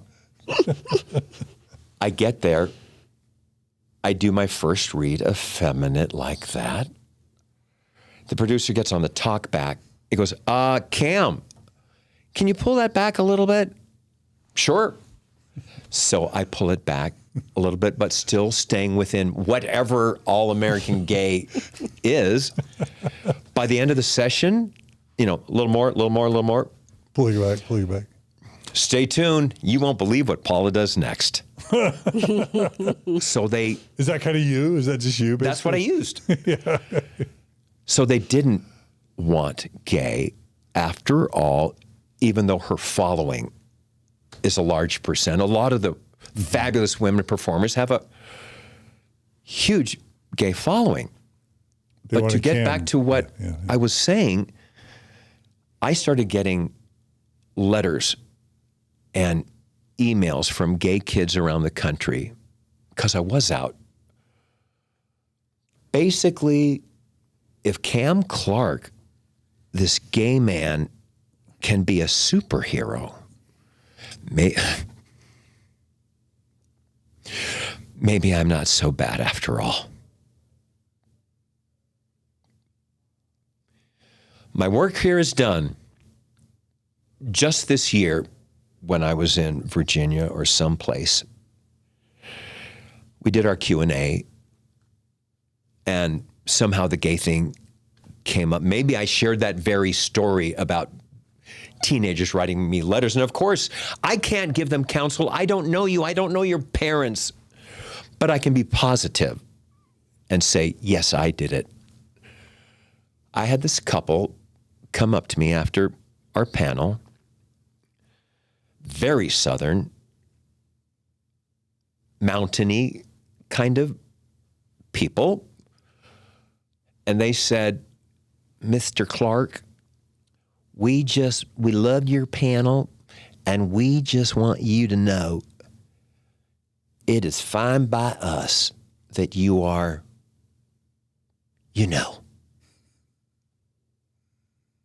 And I took that as huge. Anything in a positive, wow, Cam, I can't believe they would say that. You're missing the point then. I don't know them, but this couple crossed the convention to stand in line to tell me that. So don't tell me that isn't enough. It's plenty, because I'm not dead yet. I'm not done. But that's all I require. It doesn't have to be huge. And that happens because I'm on the circuit, that I am able to not give advice, but give a positive... Inspire. Perfect, Julie. Aren't I all that? Am I the greatest person ever? One of the. Keeping me humble. Is your mom still alive? She's not, right? Do you think your parents...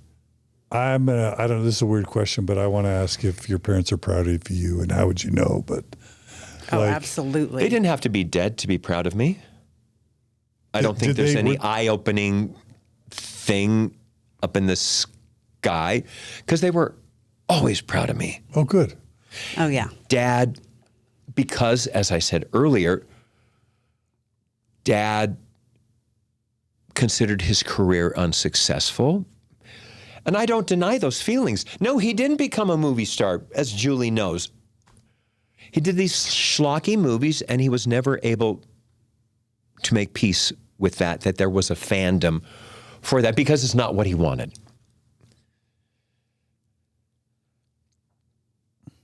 But he was so proud when I landed the role of Snoopy. And yes, people, Snoopy did talk for a small window of time, but he did. It sounds like... I did a talking Snoopy doll, and they animated the Broadway show like Good Man Charlie Brown, called Snoopy the Musical. So obviously he's going to sing and everything. There was a doll like Teddy Ruxpin. You guys remember him? A talking bear. Mm-hmm. They did one of Snoopy. And I was never really close to my dad's family. Not by design. They didn't live here, and nobody can compete with my mom's family. Sparkly, shiny, huge, crazy. Dad took the Snoopy doll to this reunion because he was so proud of his son and wanted to make this doll talk for them. And it's like, yeah, that's my kid over there. That's great. So proud. I'm so glad. It makes me happy. And I mean, the only reason I mentioned your parents or your mom specifically was that comment when she's washing the dishes and she's like, well, be again, a star, you got to be a star, that kind of thing. Yeah. Did she end up seeing you be a star, at least in some ways? I've been an incredibly successful actor. So I'm sure she was down with it, and that was enough. Well, Cam, what a beautiful and powerful story. Thank you. This has been so incredibly meaningful. And Julie, it's been so lovely to have you with us. Thank you. Really And special. thanks for having me on. Yeah. Well, we were talking at a break just about, man, I don't know, and in some ways you left Mormonism behind, but in some ways you really can't take the Mormonism. It doesn't wash off, as some say. You can take the boy out of the country, Yeah. but you can't take the country out of the boy sometimes. So I thought it might be cool to just have you share some final thoughts with our audience. There's going to be believing Mormons. There's going to be gay Mormons who have not come out yet, ex-Mormons, straight Mormons. We have a big audience, and never Mormons. Half our audience has never been Mormon. But I want to give you a chance to give any final stories or wisdom that you feel you want to make sure and leave as part of this episode, which has already been more than enough. But yeah. Leave them wanting, I always say. Well, one thing that I'm always fascinated by with you being a heterosexual white male, my friend Natalie, who I've known since college, was the first person I knew to segue out. I understand women being alerted to something isn't quite right because they're second-class citizens. Likewise, gays, you don't even want me here. But I have a different kind of respect for someone such as, is respect the right word? Okay, for lack of another, respect for someone who could totally fits the desired demographic to be in this organization. So what did you do? Because you do fit women, like I said, women and gays, there's a red flag that's kind of unavoidable with certain choices. Yeah. What made me kind of Well, because you fit. yeah. No, it was a couple things. When my parents got divorced, I was left with this question as a young kid about what about my eternal family? So every time the eternal family thing gets taught in the Mormon church, I'm like, well, my family's all split up. And what does that mean? So that was the beginning. But then there was my corrupt mission that we talked about a little bit. But then I discovered problems with the church's truth claims. But none of that was enough to take me out. I got married, had kids, went to work for Microsoft. When I found out my cousins were gay, and then I found out that my wife. Are they cute? Are they single? Maybe, yeah, maybe some of them. I can check. When I started learning that our gay brothers and sisters were dying by suicide, were being subjected to conversion therapy. And I learned about Stuart Mattis, this this Mormon returned missionary that went to his local Mormon chapel, pinned a note on his chest that said, "Do not resuscitate," and shot himself on the steps Oh my God. of his Mormon chapel. That was in 2000 while I was working for Microsoft. And then Margie's gay cousin comes out to us before he comes out to his own parents because he was worried about what they would. That made me feel like, whoa, there's something really wrong here. So becoming an LGBT advocate back in the early 2000s was absolutely a major problem for me. And so those are all, women, the misogyny, racism, homophobia, and then the truth claims. Those are the four things that kind of got me. And a partridge in a pear tree. But the church, I tried to stay. No, that's good. I tried to stay, but the church excommunicated me because what I did is I started a podcast to just try and talk openly about all this stuff, hoping the church would change. And instead, they excommunicated me. So I didn't choose to leave. They kicked me out. So I got to say, when I wrote my letter of resignation. Oh, you resigned? Yeah. And I sent my Boy Scout badges back. Oh, yeah. Part of me was kind of bummed that nobody ever came after me. Yeah. I was like, okay, got it. Because I have so many friends who, the missionaries still show up. Or I kind of had wanted my day in court. It's not fun. But they were like, it's like, okay, got it. Ciao. No, I would like to say it was some glorious moment, but excommunications are barbaric and they're abusive and they're traumatic and they're not fun. Even if you feel righteous indignation, it's still abusive and traumatic. So, wow. Unfortunately. So I think you dodged a bullet there as well. Love dodging bullets. I guess one thing, since we've spent so much time about talking about the gay thing, one thing I would like to close with about when I mentioned, people coming to me for advice, young people, when my shows were huge and I was everywhere on the TV. One bit of counsel I would give to anyone, whether you're getting a divorce, straight couple getting a divorce, or you're coming out, you need to remember you've been, like Julie was saying earlier on our lunch break, you've been working on this divorce in your head for a long time, or I've been coming to grips with being gay for years. So give the people in your life a minute to process. When I came out, it was like, okay, my work here is done. Get on board, everybody. Train's leaving. And as I got older, I realized that wasn't really fair because you went through a lot to get there. Give them a second too. That's it. I mean, that's to have to carry that burden of like letting other people catch up when you're also going through your own stuff. That's pretty magnanimous, I think. Yeah. Yeah. Well, I also had an easier role, friend and family wise, than some, but still the advice is, I think, good. Be gentle. Yeah. Love it. They say in the scriptures, love thy neighbor as thyself. I think the reverse is even more true because the rest follows.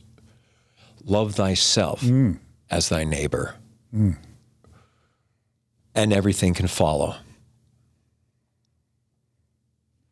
Beautiful. Amen. Amen. To that. Amen. Yeah. Amen. Yeah. Well, first, Julie, can I just say thank you so much for introducing me to Cam, for all the you're beautiful work and important work you do, Julie. Thank you. Our hearts, we just adore you, and it's so great to have you in the co-host chair. Thank you. It's been just a joy. I hope this isn't the last time. Oh, I'll be back. Okay.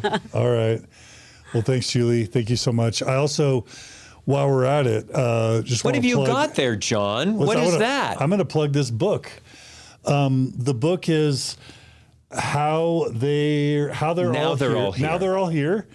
The King Family, over 100 years of entertainment from America's first family of song, by Cam Clarke. Do you want to just tell people briefly a little bit about this book, and then we can do another episode too? But for the people that are here, tell them about it.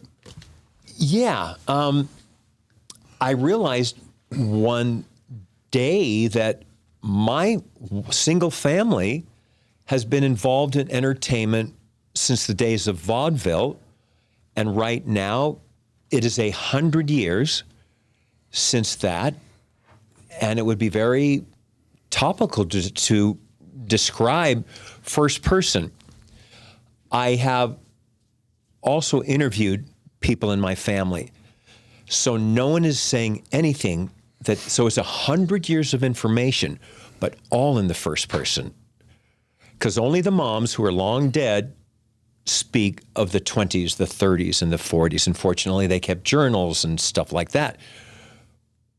But it's all said in first person, which I think gives a totally different perspective to, instead of one person going back into history when you weren't there. You don't have a visceral experience. So this should be a little different slant on the subject. And it's more than just the King sisters, the King family. It's multi-generational. It talks about Lex de Azevedo. It talks about Saturday's Warrior. It talks about your career. I think Julie de Azevedo Hanks makes a cameo in the book, right? And my uncle Alvino, who's a famous guitarist, and my cousin Tina Cole, who was one of the stars on My Three Sons. Uh-huh. And my uncle Jim, who founded Warner Brothers Records and founded the Grammy Awards. So there's all this side information in every arena, from radio to TV to theater to video games and cartoons. So if you're just curious about the last, you don't have to be a King family fan to get some interesting thing about the world of entertainment over the past century. And where can people buy this? Can they buy it on Amazon? You can get it on Amazon or at my publisher, which is rarebirdlit.com. Okay. rarebirdlit.com. Yeah, and the book again is Now They're All Here, The King Family, Over 100 Years of Entertainment from America's First Family of Song. Also, Cam, what's your website? How do people get to meet you? How do they reach out to you? Oh. How do they email you? Where can they find you at Comic-Con? What's up for you career-wise? Start with your website. Wow, okay. CamClarkeVoices.com. And that's Clark with an E, right? Clark with an E, yes. Yeah. We paid a lot of money for that silent letter. And everything's there. I have a one-man show that I did a number of years ago that's there. It's kind of your Mormon story a little bit, right? Yeah.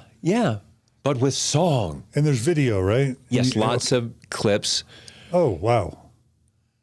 And autograph requests and schedule of my Comic-Cons if I'm going to be in a city near you. So you want to check that out. So they can watch for when you're coming to town. Yeah. And come up and have you sign their book. Yeah. Or sign a T-shirt or hat or whatever you sign.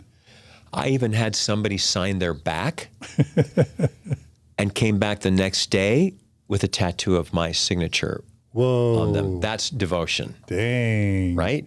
Wow, you really made an impression. Ba-doom boom, an impression indeed. Okay, so they can check you out at Comic-Con. And if people want to reach out to you, is there like a forum? Is there an email address? On my page, there's a DM direct message, and you can just reach out to me privately there. Excellent.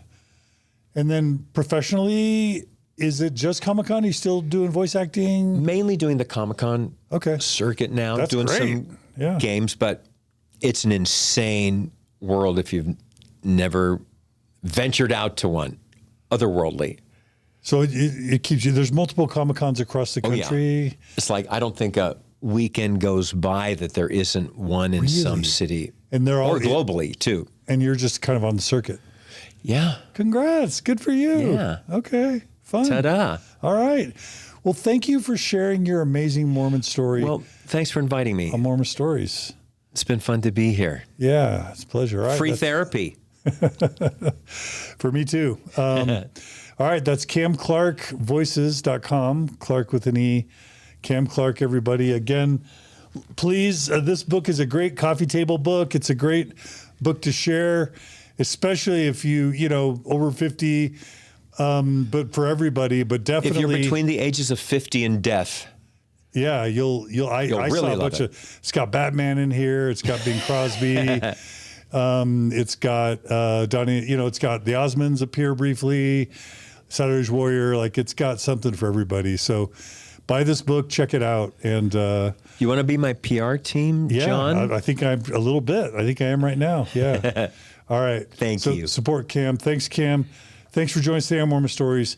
And our plan is to do a brief little separate episode just about this book. But thanks for joining us today. Email us at mormonstories@gmail.com. Thanks to our donors that make this all possible. If you're a donor, thank you. If you want to become a donor because you value content like this, all you have to do is go to mormonstories.org, click on the donate button, become a monthly donor, and we'll keep doing stuff like this. If if you can't donate, or if you do, ways you can support us are by subscribing to our channel on TikTok, YouTube, Facebook, Instagram. But subscribing and liking these episodes, commenting, sharing the links, all that stuff helps with engagement, helps with the algorithms. If you or someone you love wants to be a guest on Mormon Stories, it's really easy. You go up to mormonstories.org, click on the apply to be on the show. You have to record a 3-minute video. Don't just send us some link of a random video of something. We want to hear from you why you feel like your story is a good fit for Mormon Stories, for our audience. So you click on the button, fill out the application form, send in the 3-minute video, and Margie vets those, and then we decide together. But we're always looking for cool and engaging stories like today. So please apply if you want to be on. But most importantly, thanks for joining us today. We've really enjoyed this time together. We've got much more coming. So be good to each other, be kind to each other, and we'll see you all again soon on another episode of Mormon Stories Podcast. Take care, everybody.